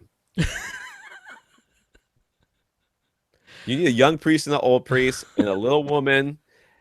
This house is clean. Anyways, pushing the volume buttons on the remote has no effect now because before it did, didn't it? I think before it did. Anyways, the problem is also similar in that the HDMI issue started happening on the third day of use with no problems before that, and then using the Toslink was fine until the second day. Is time a factor here or just a coincidence? It is a countdown to when you will have to sacrifice your soul or burn your house to the ground. These are your options, sir. If you use RCA cables, you are inviting the Antichrist into your house. I've said it. Take that to the bank. Anyways, he tried playing... given some of the things he says just coming up, I think it's a coincidence, to be honest. Yeah, he tried playing DVDs and Blu-ray discs and never had any volume issues. Yeah. He's also says the problem always seems to be occurring during commercials. He's watching a movie channel with no commercial breaks. The volume doesn't change. It's inconsistent, but it happens with both of his Comcast cable boxes. Yeah, he's said he's had some evenings where he's watching and it doesn't happen, and then other evenings it does. I'm like, that's something going screwy with Comcast. And it was funny because Family Guy this past Sunday made fun of that very thing. Stewie was trying to stay awake because he didn't want to sleep because he was having nightmares. And he's like, I think I'll just turn on that channel that changes the volume all the time for no reason. He's like watching one commercial and then the next commercial is like absolutely distorted screaming at him. And then very well could be. I would Google your box, dude, because it can't. if it's only happening with one source, it's either the cable Yeah. or the source. Yeah. It's one or the other. Okay. If it happens with multiple things, then it's somewhere further down the line than your source. And you have to figure out what that is. But it's somewhere further down the line. So it's got to be the source. I know it happens with more than one cable box. It's possible that you get two crappy cable box. It's possible that every single cable box that is that type of cable box is going to be this issue. Right. Yeah. So look to upgrade or change or get something new. Get just a different model. Like don't get the Motorola one. Ask for a different one. See what else they have. It could very well be that's the case. And it could be something screwy because I mean, Comcast, they do have their local thing, right? It's not like they have one signal that goes across the entire nation. They have their local signals. Remember, Jonathan was saying, right? Some sports broadcasts, it was mixed all funny until he like wrote to them. So it's Right. like that's not impossible. It could be a local affiliate problem. Maybe you'll notice it's actually certain channels that you're tuning to that are having this problem and not like regardless of what channel you go I to. forgot It about could be that a thing with local Jonathan. affiliate problem. That is a good suggestion. Call your local Comcast guys. Good, dude. What the hell's up with your volume? Like you should start the conversation off that way. Like Because, somebody picks up the phone and you just go, "What the hell's wrong with your volume?" Given that it changes See where from you like go. commercial to commercial, there is that thing I talked about, that dialogue normalization that can be built into I a still Dolby think Digital that's signal. what it is. I think there's a screw up in the signal that's being sent. Yeah. And also, poltergeists. Yeah. Galen, if he uses the PC HD home run route for his over-the-air DVR, is it possible to stream from the PC to his Chromecast if the PC is connected to the network via Ethernet cable rather than Wi-Fi? The answer to that question is yes. Okay. Yeah. Yeah. Chromecast Ethernet or Wi-Fi doesn't matter. As long as Chromecast you're, doesn't give a crap as long as Yeah. you're on the same network. It doesn't That's care. right. Yeah. That I part is love the immaterial. Chromecast. I Yeah? absolutely love it. Yeah, the new ones are round. What's up with that? The old Yeah, ones they were- are. The old ones Little- weren't round. My Little parents got HDMI have two. cord. They got two now. They got two TVs and two Chromecasts because you know what? The Chromecast works way better than all the boxes and smart TVs that are in there. They're like, okay. And I was using Chromecast to cast to the Xbox One the other day, Mhm. and I was watching some YouTube videos, and I forgot that you could make a queue. I was like, Yes. oh, this is so nice. I queued up like 6 videos, and I just was just lying down going, oh, this is really nice. And then they No. ended. I was like, oh, I have to queue up some more. It's kind of irritating to have to go back. There's not a remote control for it. But other than that, Right. it's okay. So the trick of the Chromecast is that the way that Google intended it originally was they more or less intended it to be a partner to your Android device. Right. And they more or less intended for you to bring up whatever it was you were going to watch, YouTube, Netflix, some other online source, bring it up on your smartphone and then say, hey, I want to play this on my TV, send it to the Chromecast. The Chromecast itself goes out to Netflix or YouTube or Hulu or what have you, and it directly pulls down the content from the internet, leaving your phone free to do whatever else you want now. What you're talking about here, though, is a bit different. You're essentially talking about playing local content because what you're going to be doing is recording an over-the-air television signal onto your computer's hard drive, and then you're attempting to play something off of your computer's hard drive onto the Chromecast. And you can do this. There's the two easiest ways is you can either just use the Google Chrome browser, and if you actually just in the address bar type in the location of the file you want to play. So you put like file C : if it's on your C drive, and then the directory wherever that file is, it will just play inside of the browser, which you can then send to the Chromecast. That's how some people do it. However, that's limited to 720p resolution for whatever reason. I don't know why, which would be totally fine for over-the-air TV, by the way, but that's one way to do that. But the other way that people really like is Plex, because you can actually have your Plex server on your PC, and then the Chromecast can also access Plex.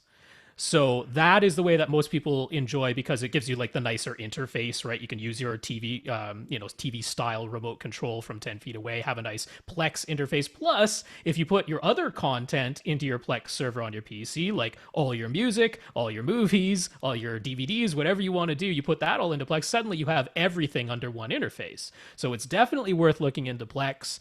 The trick of it is making sure that the directory where you are saving your recordings is a file folder that Plex knows to look at for content. But you can do all that inside of the Plex server. You simply set up where is my television content stored, and you point it to the file that your HD Home Run PVR has created. So that's the way I'd go about it. I'd use Plex. All right, there you go. Tommy has finished building his basement theater, which has been under construction since July. All it's left to do is to add a big rug and wait for the theater seats to arrive. A big rug and a big pad under the big rug, by the way, in case you forgot about that. He wants to advise other listeners to order seats a few weeks before actually needing them, as they can take a while to build and ship. That is definitely true. Yes, and he sent pictures, and I hope if these aren't on Facebook, Tommy, you need to put these on Facebook, because these are beautiful. This is a beautiful. Yeah, it looks really nice. I mean, it is, you know, very nice. You know, he's saying like, oh, it's been under construction since July. It's like, you know what? You took the time, you did it right, and now you get to enjoy it forever and ever. That's right. Without thinking, hey, I rushed and skimped and missed something. Like, this turned out really nice, man. It is beautiful. It's got nice hardwood floors in there. He's gonna put a big rug on it, the big pad. He also asked, using a PS4, should the audio output setting, the PS4 Blu-ray player app, and or Kodi be set to LPCM output or some other setting? Isn't it for Blu-ray? I don't know. Isn't it for Blu-ray you're supposed to go LPCM or whatever it is? Not Bitstream, the other one. Well, for games, which is the, like, remember, this is the PS4, so there are like audio settings all over the place. Oh, yeah. And you can't even access the Blu-ray specific audio settings unless you insert a Blu-ray disc and start playing it and access the settings inside of the Blu-ray player app. So there's no way to get it just from the PS4's native settings in its menu. But as far as the audio output settings, which are there for games and that, I would set that to LPCM. And the reason is that allows you to get 7.1 audio for your games, which some games have, whereas the only bit streams you're allowed to output are regular Dolby Digital or regular DTS, both of which are limited to 5.1. So for games, I would set it to LPCM. Does that too. It's really irritating. That's right. Yeah. So I would set it there in the main menu for audio output. I would set that to LPCM. However, in the Blu-ray player app, and these can be set independently, so this isn't a problem. In the Blu-ray player app, I would set it to bitstream, and there is a parentheses because there is bitstream that downgrades everything to standard Dolby Digital, and then there is the bitstream that sends out true HD and DTS HD master audio. It's okay. You just toggle through them, so it's not like hugely confusing. But yeah, make sure you're sending out the full Dolby True HD and the full DTS HD Master Audio bit streams, because I don't think he has Atmos or DTS:X yet, but you might. So why not just send those out to begin with? Because you need to be sending out the bit streams for Atmos or DTS:X to function. You can't send those out as LPCM, having been pre-decoded. As for Kodi, it's a little hit and miss. I mean, Kodi, I don't know, are you playing back full Blu-ray rips from Kodi? Because if you are, then I would set Kodi to output the full resolution bitstream. Again, so you can have Dolby True HD and DTS HD Master Audio and Dolby Atmos and DTS:X all coming out of there if you're doing full Blu-ray rips. The one downside with Kodi is that when you set it to bitstream, it apparently tries to send out AAC bitstreams too. That's weird. Which most AV receivers won't decode over HDMI for some reason. Like, even if they can decode it over USB or from when they're pulling it over the network, for some reason they won't do it over HDMI. So Kodi you might find that it's just easier to set that thing to LPCM. Also, the thing with Kodi is if you don't set it to LPCM, then all the menu button sounds get wonky. As it tries to re-encode them into Dolby Digital on the fly, and it doesn't seem to do a terribly good job of doing that. Right. So I might err on the side of setting Kodi to LPCM, unless you have full Blu-ray backups and you're sending out True HD and DTS HD Master Audio. Clear as mud. There you go. Or you could just have the Xbox One. You only got one setting for the whole thing, and if you put out 7.1, then and it gives you 5.1, your two side speakers go into your backs for no apparent reason. Improper mixing. That is so freaking irritating. You just don't even know. Like, every time I'll start a Blu-ray and my wife will go, "What are you doing?" I'm like, "Oh, I forgot to change the audio setting." She goes, "Just leave it." I'm like, you shut your mouth. And people wonder why the average person gets frustrated by audio video. I will say that Community is not on Netflix like you Netflix in promised me, America. so I'm I'm sorry. Well, it irritated is by if it came that. up to Canada. I And think it's then on I Hulu. It's on Hulu, I think, in the whatever States. it is, I think you're right about that. Yeah. I went to Amazon Prime. It's also not there. Yeah. But Ink is on Amazon Prime, and Oh, if you've okay. never seen the movie Ink, it is very good. And I got my wife to watch it with me, and two of my children, which there was way too much cursing in that movie for the Mm. kids that were watching this, but they've heard it before. I'm their father, so whatever. And they liked it. They didn't really get it because it's a little artsy, but it's a good movie. So if you haven't seen Ink, check that out. Jesse is looking to put. I don't know why I just stuck that in there. Anyways, is looking to at putting in some whole house audio. Try finding that one on a lark. Like I think Tom reviewed Ink at some point. What is it on an hour and something into the Yeah, that's right. podcast? I Yeah. can't remember.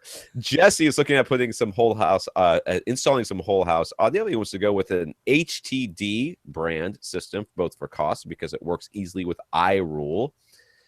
What is iRule? Is that one of those? That's one of those app-based universal remote systems. So All right. Anyways, there used to be Roomy, but they're rebranded as Smart Control now or something like that. But anyway, iRule was another one.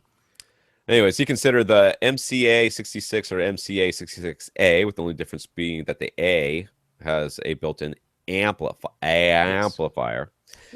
The zones will be kitchen, outdoors, dining room, etc. Places where the music is mostly in the background. In the zones where he really cares about how it sounds in the living room and the bedroom, he'll use an external amp anyway. But do we have any experience with HTD and how their built-in amps sound? No, but I'm sure they're No. fine for a whole audio, honestly. Yeah. These are 20 watts per channel. There are 12 channels built into this thing, and they are class AB, which these days you should be able to make a decent class AB amplifier. One would think. We've been working on it for like 30, 40, 50 years, something like that. I'm pretty sure. Be a huge challenge. Now, I will mention Monoprice has a very similar unit. 6 zones, 12 amps built in. It's $100 cheaper than HTD's. I have no idea if it works with iRule. That's the thing. I do not know. So, given that you know that the HTD version of the thing does what you want it to do, I don't know. Maybe it's terrible. Maybe it's the greatest thing ever, but there's nothing about it that's a huge red flag to me. So I'm sure it's fine. I think it would probably be okay to give it a try. Don't think for a second they built that amp themselves. But Oh, heavens yes. no. Yeah. The Monoprice one is probably the same one. I'm sure it's the same amp. Second and lastly, he asked, what would we recommend for the in-ceiling speakers to use in the background zones at around $200 a pair? It's funny because I thought of all of the in-ceiling speakers that I know that I like, and they were all like over $300. Like, geez, Rob, you like expensive things. Ridiculous. Well, there's that. Honestly, there are just a ton of in-ceiling speakers. Frankly, I would wait till something goes on sale and buy that. In this case, when you're going for whole home audio, background music, you really don't need much. What you really need is something that's 8 ohms and that will play well with this 20-watt amp that you've got. That's not going to be a hard load, that has good dispersion, and all in-ceiling speakers at this, in that price point, are pretty much going to be built with that design in mind. So I just would go to I don't know, Monoprice, see what they have. Doesn't HTD, don't they make speakers? I feel like they make speakers. But I thought, let's check out what Accessories for Less has. That's a great idea. That's a sale right there. It sure is. And they have Yamaha, which we mentioned Yamaha for... Did we mention that yet, or was that before the show? That was before the show. We're getting I'm getting confused. It's coming up. But Yamaha, anyway, they make perfectly nice in-ceiling speakers. One thing I like is right now, Accessories for Less, they're selling ones that are 8-inch diameter ones, which means you get some half-decent bass coming out of them. Yeah. $120 a pair, definitely within your price range. 90 dB efficient, which is good to have when you have 20 watts on tap. Yeah. So I'm like, you know what? And you know what? The backs of these things are even sealed so that all the components are closed in. So winner chicken like dinner. Those. What are those? I think those are pretty good. NSIC 800. Yes. NSIC 800s. Yeah. 800. difference. from Anyways, accessories for less, because normally they cost $250 a pair, but hey, you're getting from half that price I would from go with that. accessories for That less. would be I recommend that. I'd be What do you? surprised if in playing background music you said, "Oh, these are horrible." I would be shocked. We'll get to this in a second, but yeah, I find that for yeah, if you're going for cheap, whatever, Yamaha seems to make some really good, Yeah. decent, low cost, and I'm sure they just OEM this crap, but whatever, Yeah. who cares? It's whole home audio. You're gonna love it, and I would definitely go if you can go with a bigger woofer, like an 8 Yeah. inch woofer versus Yeah. like a 6 or a 4. Yeah. It's going to make a big difference there. Jeff currently has a 7.2 system using the acoustic speakers and the Denon X4000. Woo! And he wants to expand to a 7.2.4 Atmos setup. There goes the X4000. Damn it! Using front heights, and top middle speakers, but he isn't Okay. buying a new receiver right away, so he figured he could still use the front height speakers now since his X4000 supports those. Woohoo! Yes. He intends to use a Ascend HEM 200 SE speakers for all 4 overhead positions. As such, he wants a very solid ceiling mounts, but the attic space above his theater only has trusses in certain locations. And because it's a pitched roof, the space above the front of his theater narrows down to essentially nothing. Right. So there's nowhere to like crawl in there Right. and like I don't understand attach why he's things so in the worried attic. about how. I mean, how heavy are these Ascend acoustics? They're not that heavy. They're Are not they? that heavy, but they're not nothing. You know, they're not like little Bose cubes or something where you Yeah, would but have most. no problem Oh, just hanging them from the drywall. Like these, you oh, so want to this is screw not. these. He's got actual. These are not in ceiling speakers. For No, some reason I had. these are bookshelf speakers. I mean, you know, they're 6 inches deep, they're sealed, but they're dual 4.5 inch drivers. Let me look up the weight of those things, but I mean, they're not insubstantial. You want to screw their mount into a stud. That is a good idea. Yeah, but you know what? There's those drywall anchors that hold like 200 There are. pounds, and Yeah. it's ridiculous to think that you couldn't use something like that. If Okay, you well, really they're need to. 11 pounds each. 11 pounds, dude. You know what? Those little screws, those little hooks that you screw directly into the drywall, those hold like 25 pounds Yeah. for plants, and that's for Yeah. hanging a stupid plant from your ceiling. So I don't know that I would be that worried about this. Every single drywall anchor, if it's, I would get one of the metal ones, where you kind of push the thing in and then you pop it with the little plastic thing and you screw it down until it's tight on the. That's what I would get, and those things hold.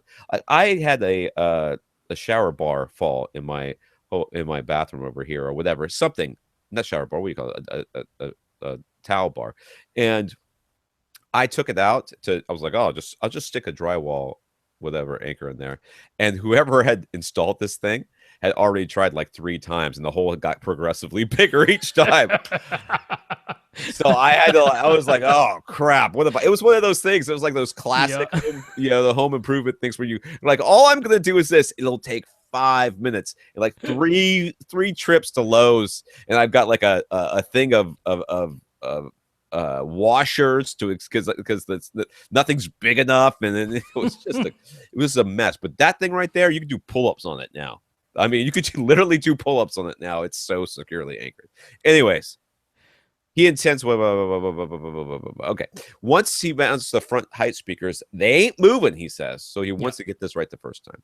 All right, I still think you have to worry that much about it. If I were you, I would see where they're placed. We would discuss where you think they should be placed, where we think should be placed. See if there's something nearby. If there's not, just you drywall anchors. If there is, and you can put one screw in one of those things, and everything else is drywall anchors, good to go. But even if they're not, drywall anchors are fine if you get the good ones. The X4000 manual suggests placing the front height speakers 45 degrees to the left and right, and 45 degrees elevation. This seems to conflict with the Atmos guidelines. Which placement guidelines should he follow? Right. Yeah. Atmos. You should follow Atmos because that's your end game is Atmos. And front height speakers, they'll be fine where the Atmos tells you to put them. So yes. the X4000, because it came out before Atmos existed, they were still giving the recommendation that Odyssey DSX or DTS Neo X gave, which was 45 degrees elevation, 45 degrees left and right of center. So now the new Atmos recommendation for front heights is the same distance apart as your front left and right speakers, whatever that might be. So that might be 22.5 degrees left and right. It might be 30 degrees left and right, but it is not 45 degrees No, left and it's not. right. So they're closer together than what the X4000 manual suggests. And then anywhere from a 30 to a 45 degree elevation. So you could still have it at 45-degree elevation, but it can be lower at 30-degree elevation, which is in fact where like Oro would like you to have it. There you go. If you care about that, which you should not. No. His main front speaker is about 12 feet from his seat. Due to the Mhm. attic construction, he can either hang the front height speakers closer to the seats, about 8 feet in front of the seats, or basically directly above the main speakers, keeping in mind that he wants to add top middle speakers later. Which position would be better? I think, again, he's basing this on where his trusses are. I don't think you have to worry about that. Yes. I Yeah, he is. Yeah, I get away from that. Those things are not falling down, dude. They're gonna be fine. Okay, you're gonna go to Lowe's and go see the drywall anchors and get the ones that say 200 pounds and put 4 of those bad boys in whatever mount you're putting in this thing, and you're gonna be fine. All right, just don't worry about it. So place them where they're supposed to be. Yeah. Now, that brings up an interesting thing because this actually comes on to the last part of the thing, but he gave some angles that he had worked out.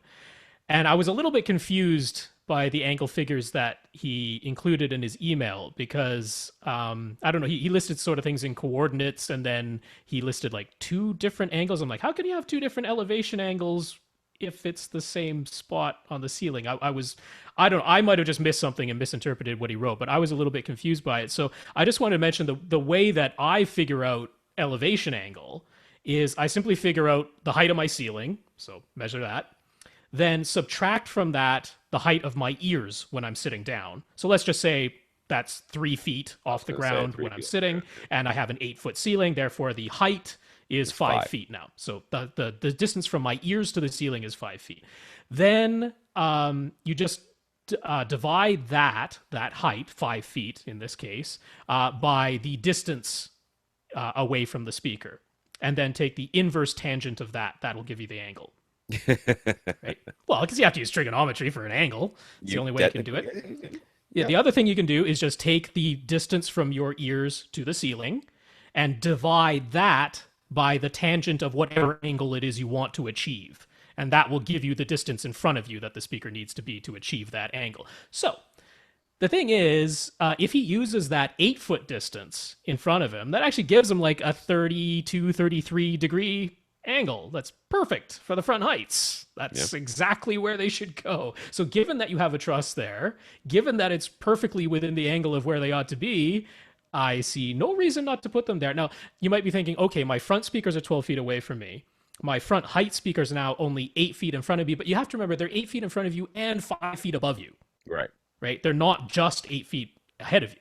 They're also above you. So if you're thinking of like drawing a dome, right? They are fitting on the arc of the dome, right? If you're drawing like a dome that goes from the in front of you overhead, right? They're fitting on that arc. That's what you're trying to achieve. So sometimes people are like, well, they're only 8 feet, and then my top middles are going to be right overhead. I'm like, that's 8 feet. That's 8 feet apart. That's enough to notice a difference, right? If you had your top front speakers up at 45 degrees, that would mean they were 5 feet in front of you. If you had them all the way up at 55 degrees, they'd only be like 2 feet in front of you. Right? So having front heights and top middles with your front heights only 8 feet in front of you but 5 feet above you, that works out very nicely. So given that it's one of the options he was comfortable with anyway, I say go for that. Right. Yeah. All right. I'm trying to open up this image. Hold on. I'm not trying to. I have, but I'm trying to see. I'm trying to understand what I'm seeing. Is this here. Adriano's that you're opening? Yeah. Okay. Adriano's up next. All right.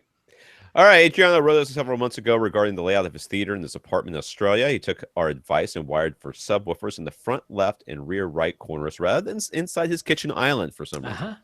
I thought the kitchen island idea was very good, but he did not. He ditched the in-wall center speaker idea in favor of regular B&W center speaker so this TV wouldn't have to be offset to the right. Yay. Which is good because we thought that was not That was optimal. Wacky. The whole thing was wacky. Anyways, he liked some speakers for his outdoor patio, which is about 450 square feet. doesn't really matter. You can't say cubic feet because there's no ceiling. If the speakers are permanently mounted outside, they will be completely exposed to the elements, including being close to the ocean. Are there any outdoor speakers we could suggest for such an environment? This is one that both of us said the exact same thing. Yamaha! That's right. Because Yamaha, you've got to have Yamaha speakers out there, and their outdoor speakers are like totally bulletproof. They're completely sealed. They are sealed. With They're rubber gaskets around everything where there's a weather-resistant plastic stuff. Yeah, nothing's going to happen. Don't get, I mean, you wouldn't anyways, but don't get those Axiom outdoor speakers, which have a port. The ones with a port. Jeez. I mean, I know they put a little piece of mesh on there, but you realize that dust doesn't really care about a mesh. Or humidity doesn't care about it. Or small animals. Anyways, it's just so stupid. Anyways, that yeah, Yamaha speakers, very good outdoor. My parents, I bought my parents some outdoor speakers a billion years ago, and we installed them in their patio right in North Carolina. Lots of humidity, lots of heat, lots of snow, cold, hot. They've got a pool back there and everything, and those things never missed a beat. Yeah, they're nicely efficient. They do have the 8-inch driver ones, which I'd probably go for. Yeah. One thing to consider, you do not have to stop at just 2. I mean, we're not going for fantastic stereo imaging here. We're looking to just sort of blanket the area and sound. If you're finding that you'd like a little bit more volume, there's nothing wrong with running 4 of them in series or something like that. More driver area will produce more sound. Yeah. So that's certainly an option. Yeah, you're not really looking for stereo imaging here. You're just looking for volume. So yeah. Anyways, he says he could put in-wall speakers on the side of his decking if that would be better. The side of his decking? You mean on the ground? No, don't do that. Yeah, I'm pretty down low according to the diagrams he had. The only thing that I would think of is if you said to some installer, I want to put some in-wall outdoor speakers, you're going to end up with something that was meant to be in a boat. Absolutely. And there's nothing wrong with that, and those two will also be bulletproof, but I don't know they'll be as I don't know. You have to make sure they were completely sealed all the way around and whatever. But I mean, given that he can mount the Yamahas up high where you normally think of outdoor speakers going, they have that angle shape. That there's 5 different ways to mount those Yamahas. So whatever angle you need, that it can be achieved. I see no reason to go a different route myself. You'll like the Yamis. I do. I agree. He also says he could use a portable wireless speaker system such as Sonos, but he likes the idea of being able to have the same audio playing in his theater and outside using Zone 2 option as receiver. Any thoughts? Yeah, my thoughts are that might not be what you experience because it depends on what Zone 2, how you're getting Zone 2 outside, because a lot of receivers, depending on what you're in, how your source is getting in, and whether or not there's DACs on your Zone 2. You may end up having to not do that. So, just send stereo from the source, and then it could be upmixed in your theater, and then played in stereo to Zone 2. Yeah, that does exist. Yeah, that's an issue. So you're going to want to look at your receiver and how you There was one. I used to have this one device. They don't even make it anymore, but and basically what it did was, what I had to do was to play it in my theater, I would use optical. Okay. But to get to Zone 2 and play in other places, I had to have RCA cables because it needed to be analog because there was no DACs on it on the Zone 2. So I had both inputs going on. So I basically had to double wire it. Why didn't I keep it in RCA the whole time? I think it could do surround. I think whatever it was. I think it was some sort of media player, and that's why I did it that way. But you may end up having to you have your source as an HDMI going into your theater, and then you have to run 2 RCA cables just so you can send it to Zone 2. So that may be an issue you run into. Now, wireless speakers, there is nothing wrong with that. I've tested a number of different outdoor speakers, ones that are in planters, just pure outdoor, supposed to be able to survive a stupid hurricane and everything, and they're great. Unfortunately, a lot of them are either Bluetooth, so you're connecting it to your phone, which is fine, or they have some sort of dock or some sort of thing that you plug other things into that sends it, and those are good. they're very flexible. They're very uh, good for even whole home audio stuff. Like instead of installing whole home audio speakers, you get a couple of these wireless speakers that are all in the Hmm. same channel, and you just sort of move them around as you want, as you need, depending on where the party is. And you take them outside, you're inside, all that stuff. It's great. That said, that doesn't sound like what you want. So I would just go with the Yamaha speakers and not worry about the rest of this nonsense. Yeah. Yep. They will do the trick. They're going to do what you want them to do. So Yeah. yeah. Leighton is painting his home theater. He knows we've suggested gray on the walls. Rob has. Hmm. Even though I have had gray in my home theater before, and I liked it. But what exact shade? Just gray. Why? I mean, Why? true enough. You don't have to go insane on this. No, but Rob will let you. Will you stop encouraging him, Leighton? Stop encouraging him. He's just gonna get crazy about this thing, and it's gonna be like, well, you have to understand. And then the light reflects and does this and does that. No, it doesn't. You gotta turn the lights off. Everything's black. There's nothing.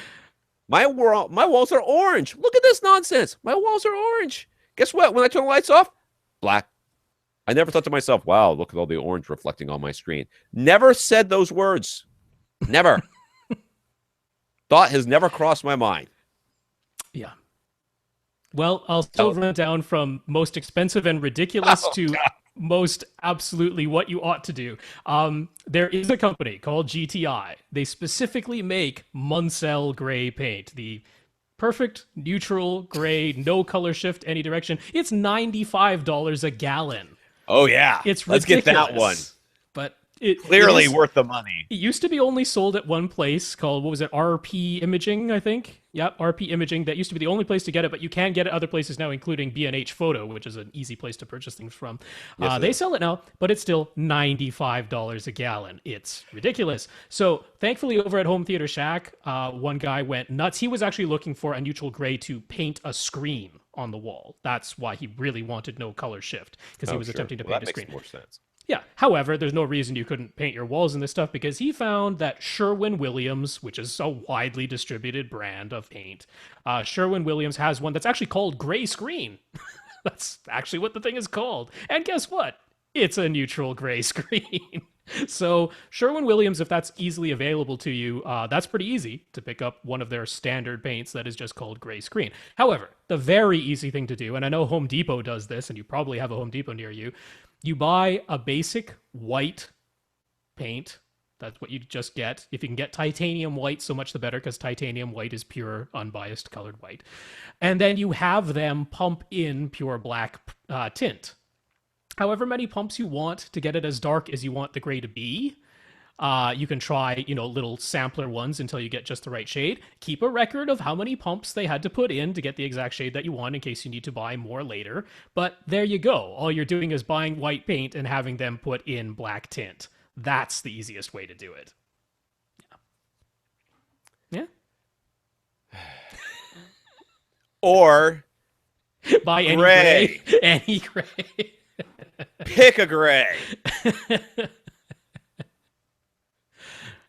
Yes, tell your wife you're going to spend $95 a gallon on special gray paint. Just don't do that. That's you don't even. There's no reason to do that.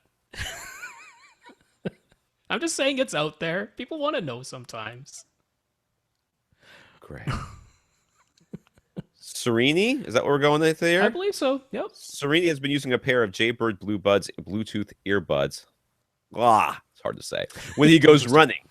But when he uses wired earphones, he's been listening to the Shure SC215s, and he's gotten used to their better sound. So there are the Bluetooth earbuds in the $100 to $150 range that we can recommend that will come closer to the Shure SC215 sound quality. Let me tell you something about the Blue Buds, dude.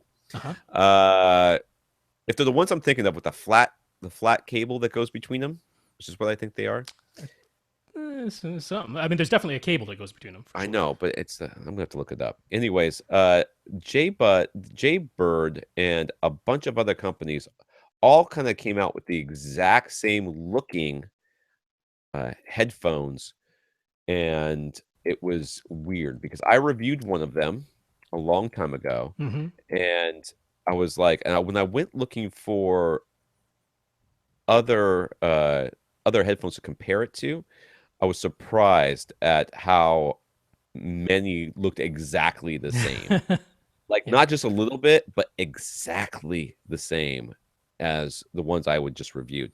And they have sort of this weird fin on it that kind of rotates and fits in your ear, has a flat cable and an inline control, Hmm. and there's like 4 or 5 different manufacturers making the exact same headphone. Mm. That tells me that one person came up with this, and the Chinese place that's making them for them just went ahead and sold that to everybody else who was looking for it. Like, Right. oh, we'll Yeah. put your logo on it. That doesn't make them good or bad.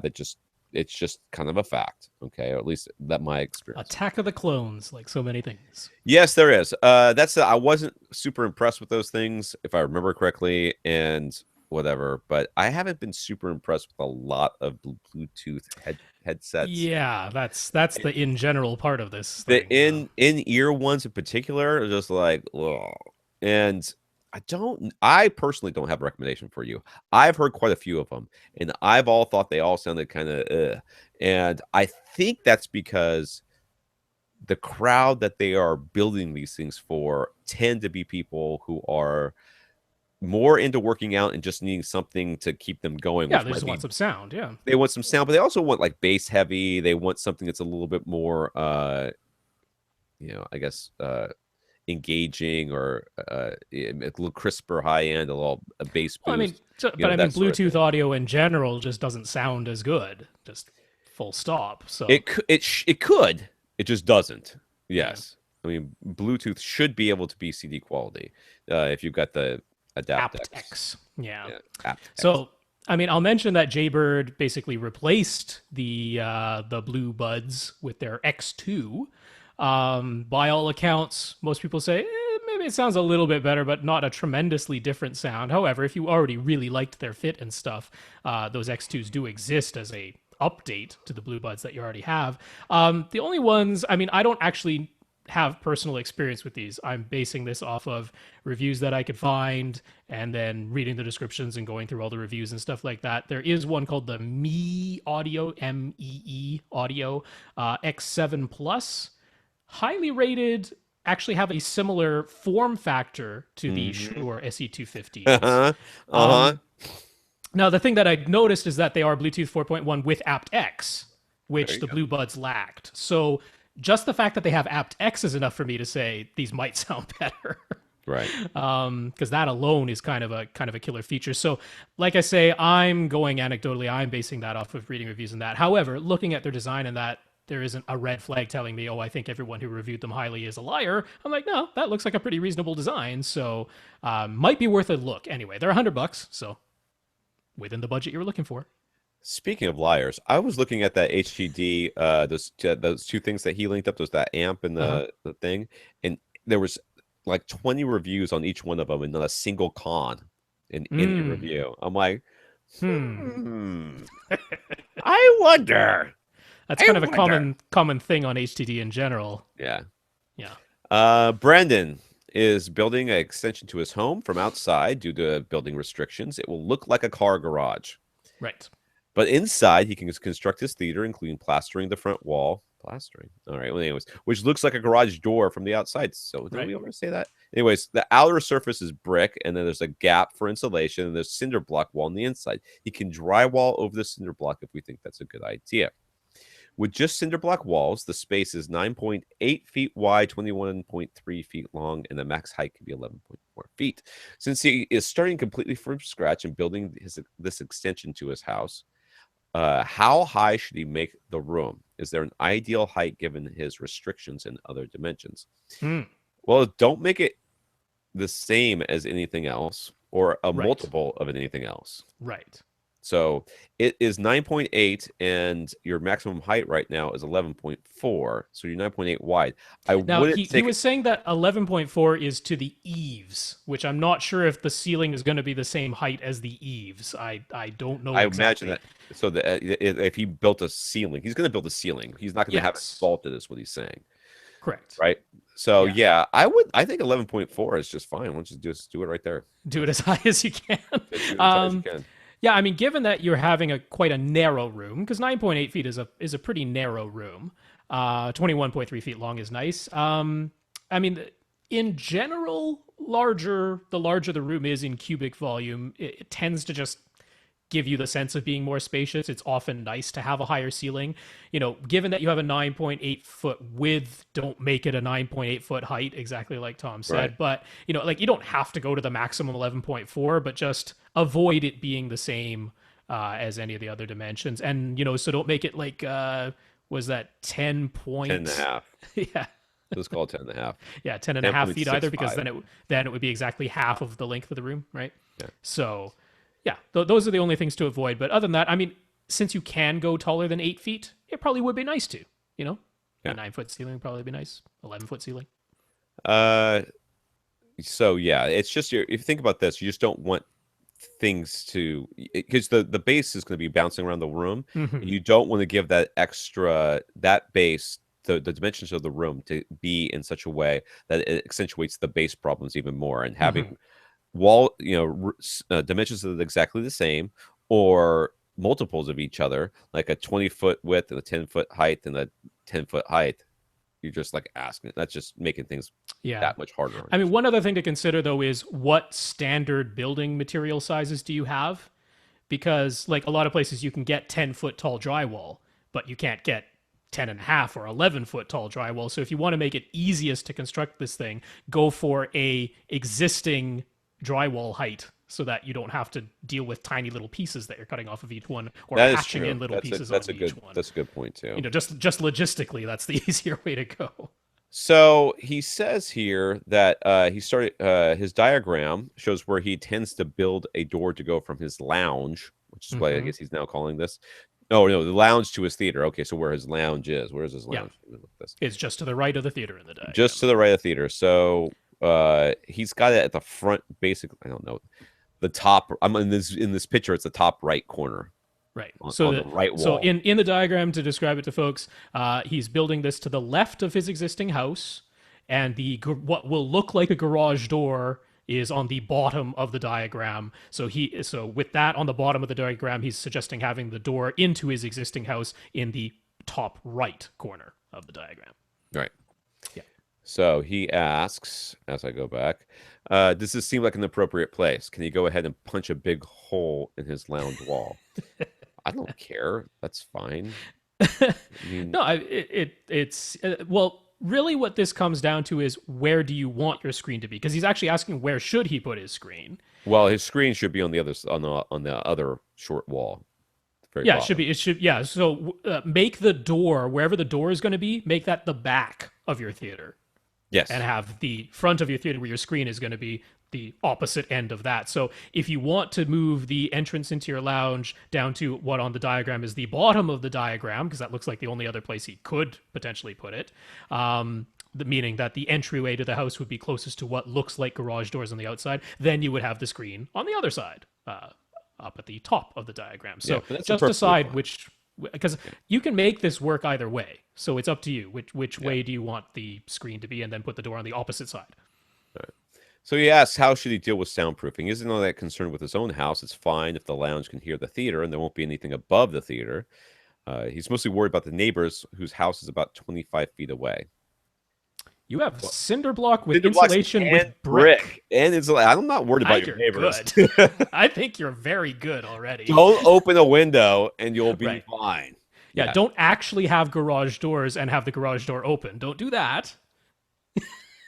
Yeah, and make sure you isolate whatever. Like, do not attach anything to that garage door because it's going to start. That's right. That's it. Rattling back and forth. All right. He says he already owns most of the necessary gear. He's got Kef fronts, IQ5 SE floor standers with R50 Atmos up-firing speakers as top middles on top of the IQ speakers. Okay, so he's got floor standing speakers with the up-firing module. He's got a Kef center. He's got surround bookshelves. He's got surround rears, which are also K3 the Kef K3 floor standers. So his surround rears are also floor standers.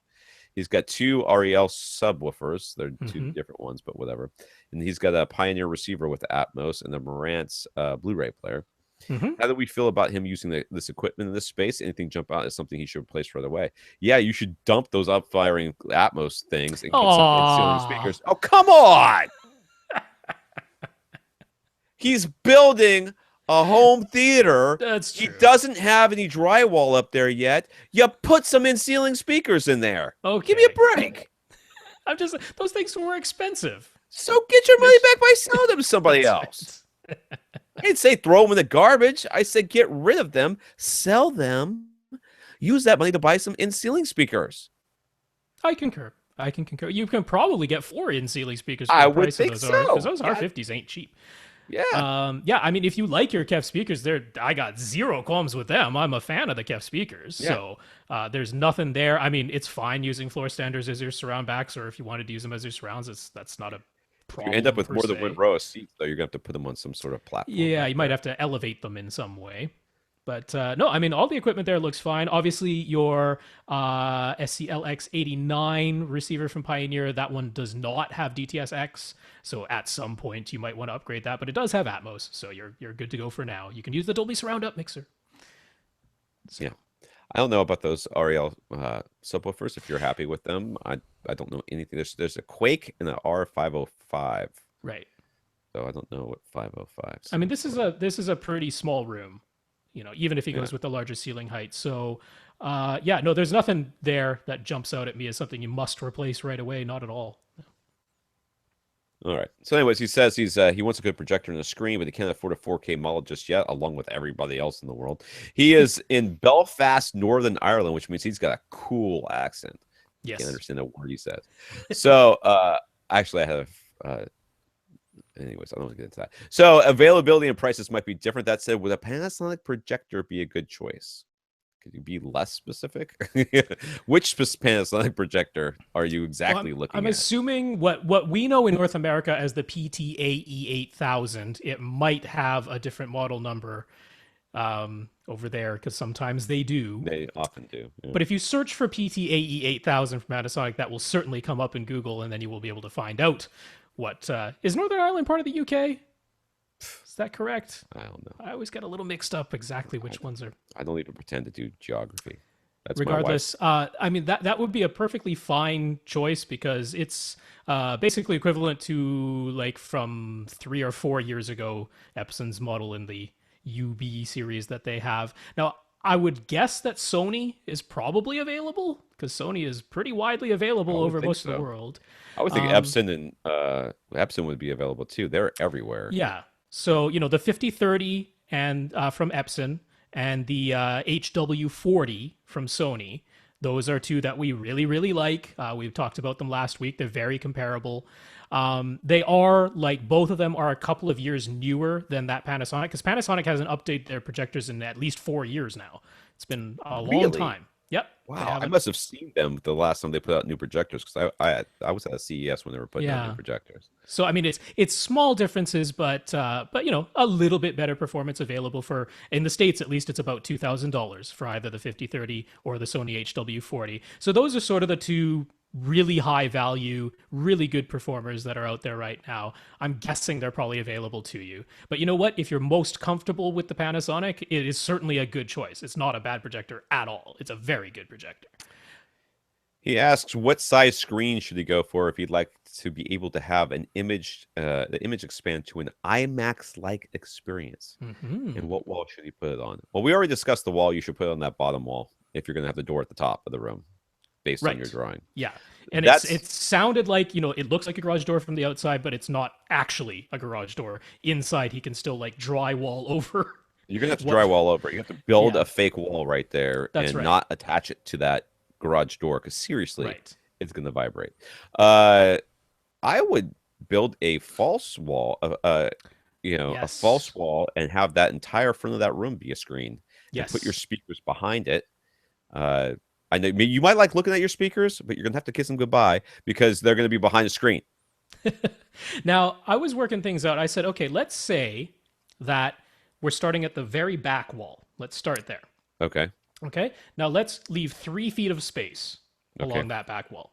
Sure. And then put 1 row of seats. Right? And then... on a platform. Yeah. Yeah, on a platform. and then we'll leave at least 5.5 feet, maybe Right. 6 feet, and then put the front row of seats.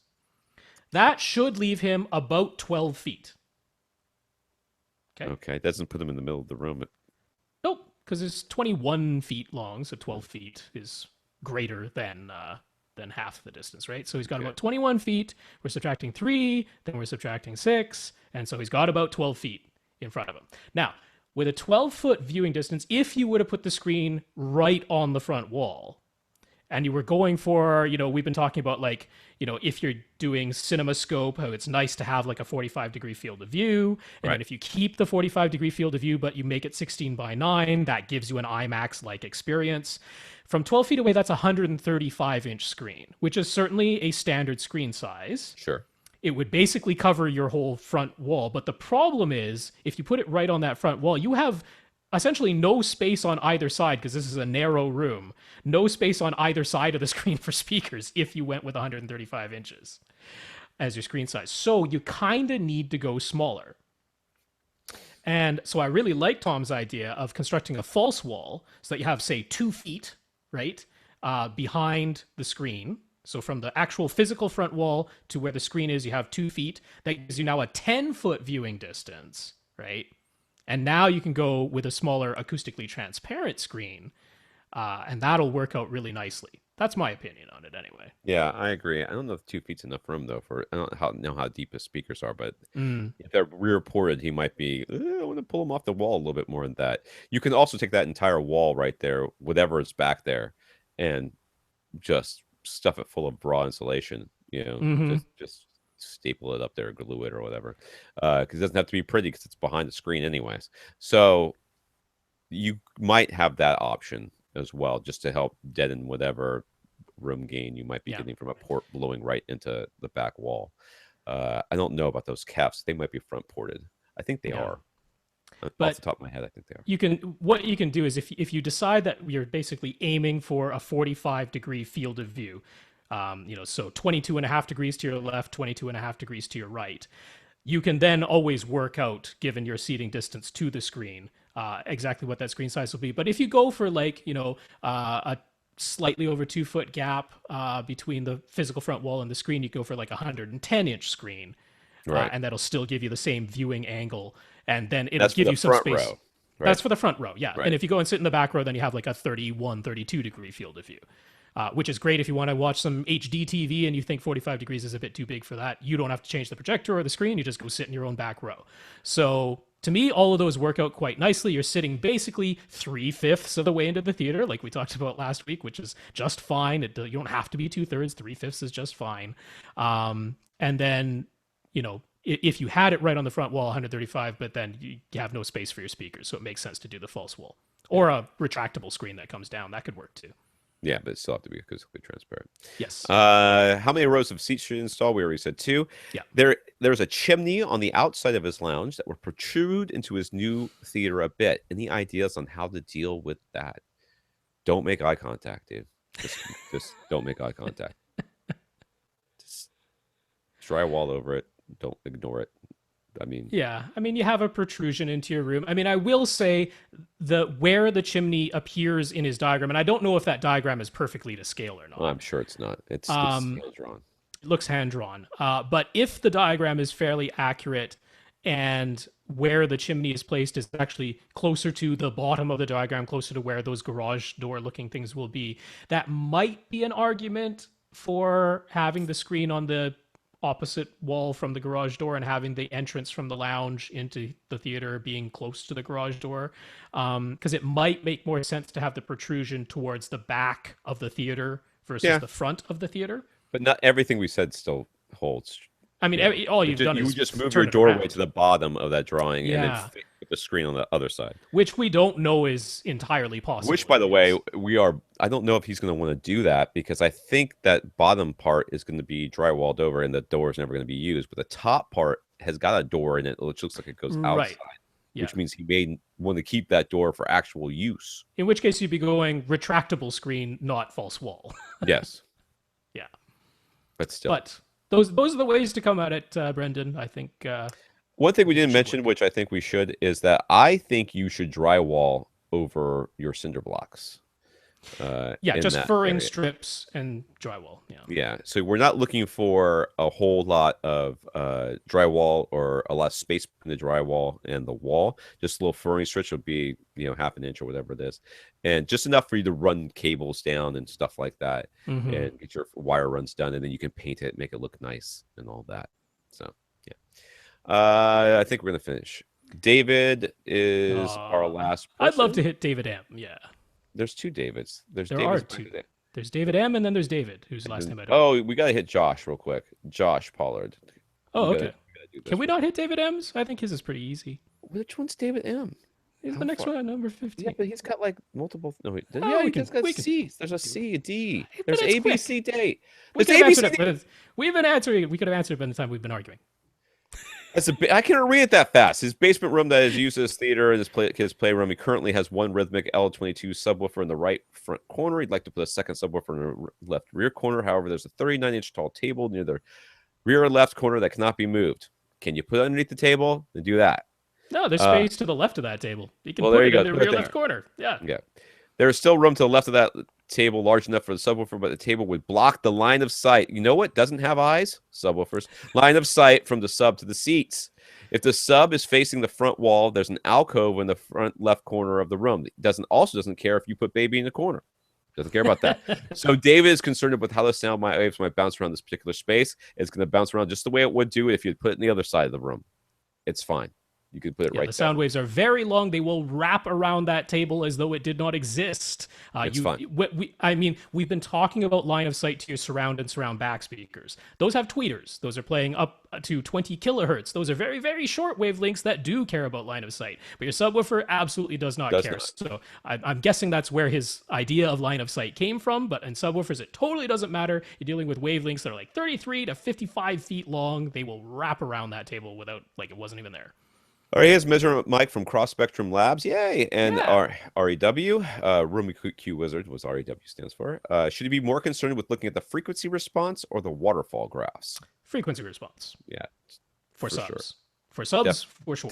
Definitely for subs. Yeah, and it was interesting over on Audioholics. Gene put up a whole article because he's been playing with the subwoofers in his room for 10 years and finally managed to dial it all in so he actually gets uniform bass across all his seats because he used to have like 2 good seats and like 3 not so great ones, even though he was like the owner of Audioholics and been playing with it for 10 years. So in there, he explains why you look at the frequency response when it comes to the subwoofers, because when you get the frequency response uniform and even, the waterfall graph kind of takes care of itself, to be honest, because you are averaging out the modes, which is getting rid of the ringing inherently. Okay, when he measured his lone sub set up at his seat, he saw a big drop off close to 50 hertz. Will adding the second sub help this in any way, or is it just an unavoidable room mode? It can help. It maybe. I would think so. And if you do a lot of trial and error, like if you put them where you're going to put them and you don't do anything else, it might. Right. If you do a lot of playing around with having different delays, different phase between the two subs, you should be able to, because the whole idea of the two subs is that you are using modal averaging throughout the room. You are actually moving where the modes exists because you have now 2 sources of bass across the room from one another. So you absolutely can fix this. It might fix itself right away. If it doesn't, you can, but it'll be trial and error. It takes a while. He has a Marantz SR6010 with an Odyssey Multi-Q XT32 with a sub EQ HT. It has different distances for the 2 subs. It can set different distances. Should he manually override this? No. Should both subs be set to the same distance? No. If so, should he use the shorter of the 2 distances, the longer of the 2, or the average, or what? You should let it set its own distance and just leave it. Well, I mean, we've been talking about how in a rectangular room with subs across the room from one another, they should have all the same distance, all the same mono signal. That works in a rectangular room, but you do not have a rectangular room, just like how Gene did not have a rectangular room. Yeah, he's the L-shaped room. Yeah, which is why we couldn't go, the standard device that we talk about with the subs across the room from one another, all playing in mono, all playing with the same distances, phase, delay, everything. That works in a rectangular room. But in a non-rectangular room, you kind of have to play with the phase sometimes to get it to work. It's nice because you can manually change the distances of the subs yourself in your receiver, if your subwoofers don't have phase control, variable phase control on them, you can do it inside of an AV receiver that has multi-Q XT32 with sub EQ HT by altering the delays. So you can do the trial and error that we were talking about to get rid of that 50 hertz null that you have. So Right. you have the capability. It's nice. Yeah. My subs are nowhere near the same distance from me. Like one's way farther away than the other one, and my receiver sent them about 0.2 apart. Yeah. You know what I mean? Yeah. Yeah, because the receiver, when it's listening, it's not the actual physical distance when it comes to bass. Yeah. It's listening to the delay, and the delay includes the effects of the room. Yeah. So you might see distances that have nothing to do with what the tape measure measures when it comes to it's not even close. Like Yeah, that one back there, that one back there, I can almost reach it. And I'm like about 2 feet away from reaching it if I put my arm back like that, if I really tried. And the other one's like all the way across the room from me. That's all right. Josh Pollard from the Digital Media Zone podcast. Well, I mean, he does Entertainment 2.0. That's the main podcast he does at the Digital Media Zone, which is a collection of podcasts. There you go. Wanted to know if we checked out the new Axum. Yes, it's AXIIM, and it's pronounced Axum. Mm-hmm. Anyways, the WISA speaker systems, they have a 5.1 package for $1,500 or a 7.1 package for $2,000. And I can't figure the $500 a pair for those little speakers. Is that what they're charging? It doesn't make any sense. Those price points. It's weird. Don't worry about it. Their 10-inch sealed subwoofer has specs claiming frequency response 20 hertz to 100 hertz. What? With no other parameters. Are there any clarifying questions Josh could ask them to get a better idea of the subwoofer's frequency response? Plus or minus 3 dB, what's that frequency response? Right. And what volume? Because let me tell you something about that 10-inch sub. It does hit 20 hertz. Sure. You cannot hear it. You cannot hear it when it does. You put in a 20 hertz signal, and if you look real close, the thing might be move. moving. It will move. That is frequency response. It is responding to that frequency. That thing, if that thing gets below 35 hertz, I'll be shocked. I know. I will be shocked, sir. Yeah. The normal thing you do if you're doing like a review of a subwoofer is you take it outside where you have no walls around you for at least 55 feet in any direction.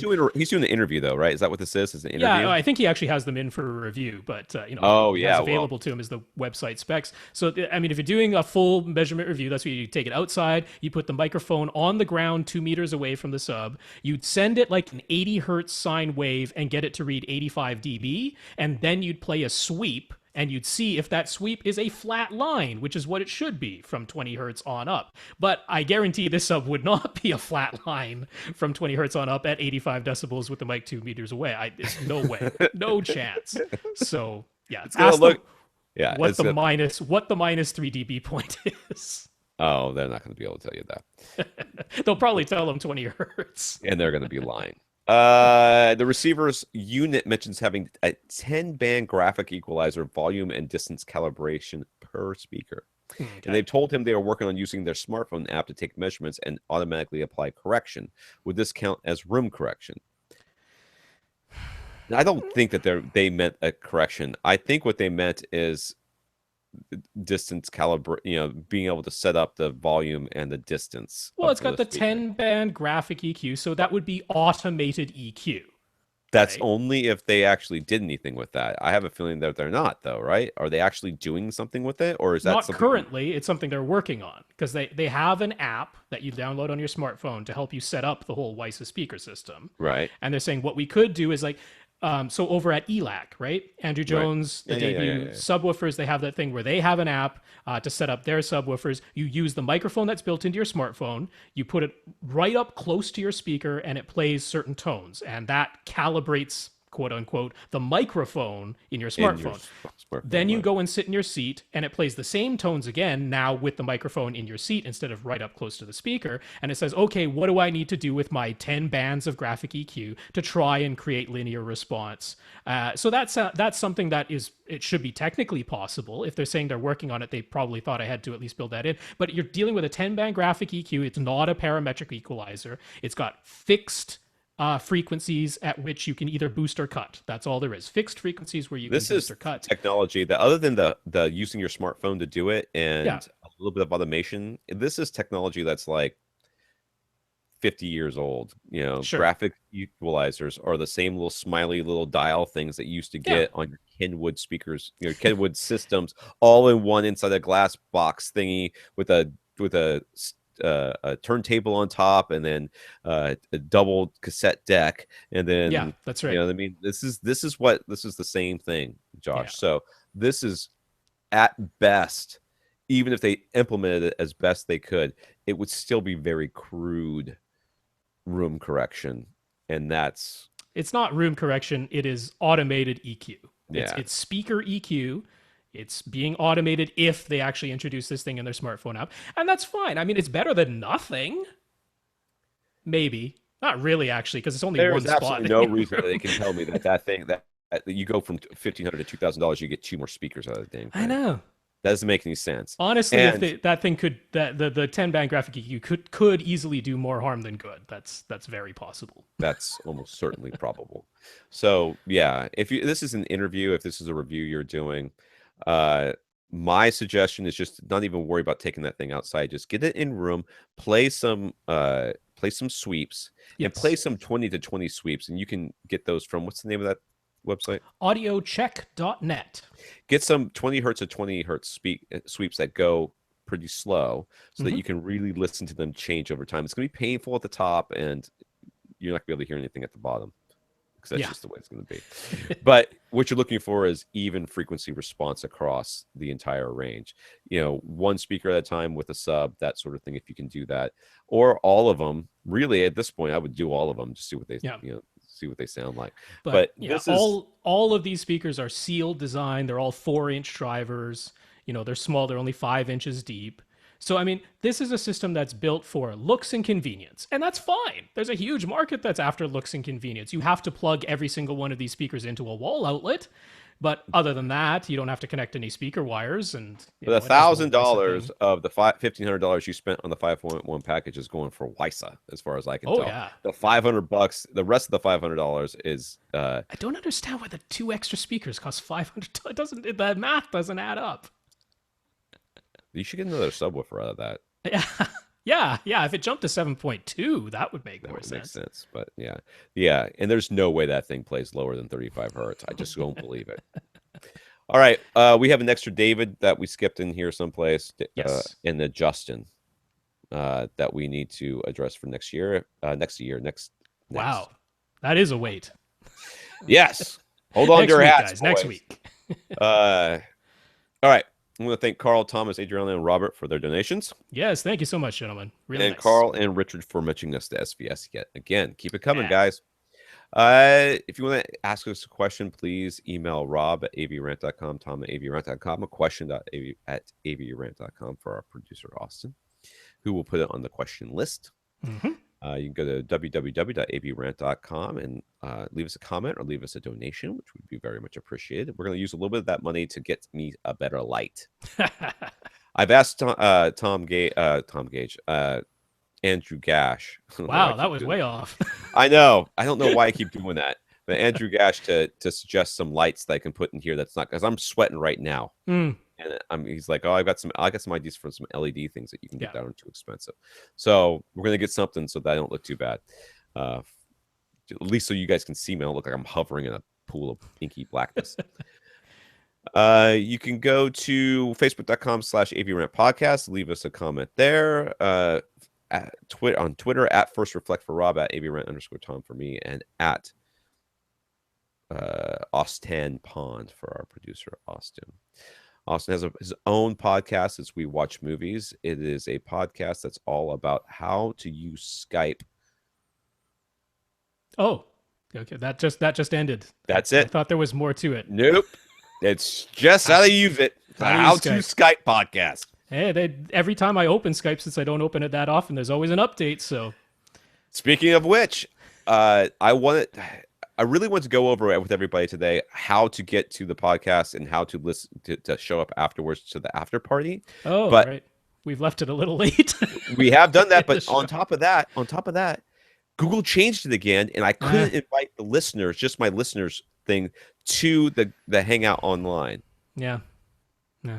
Hangout on Air or whatever it's called. It's just Yes. so irritating the way they keep changing things. Anyways, for AV Rant, I'm Tom Mantry. And I'm Rob H. Now go out and listen to something. Or else. All right, after party in a little bit for those of you that are still hanging around.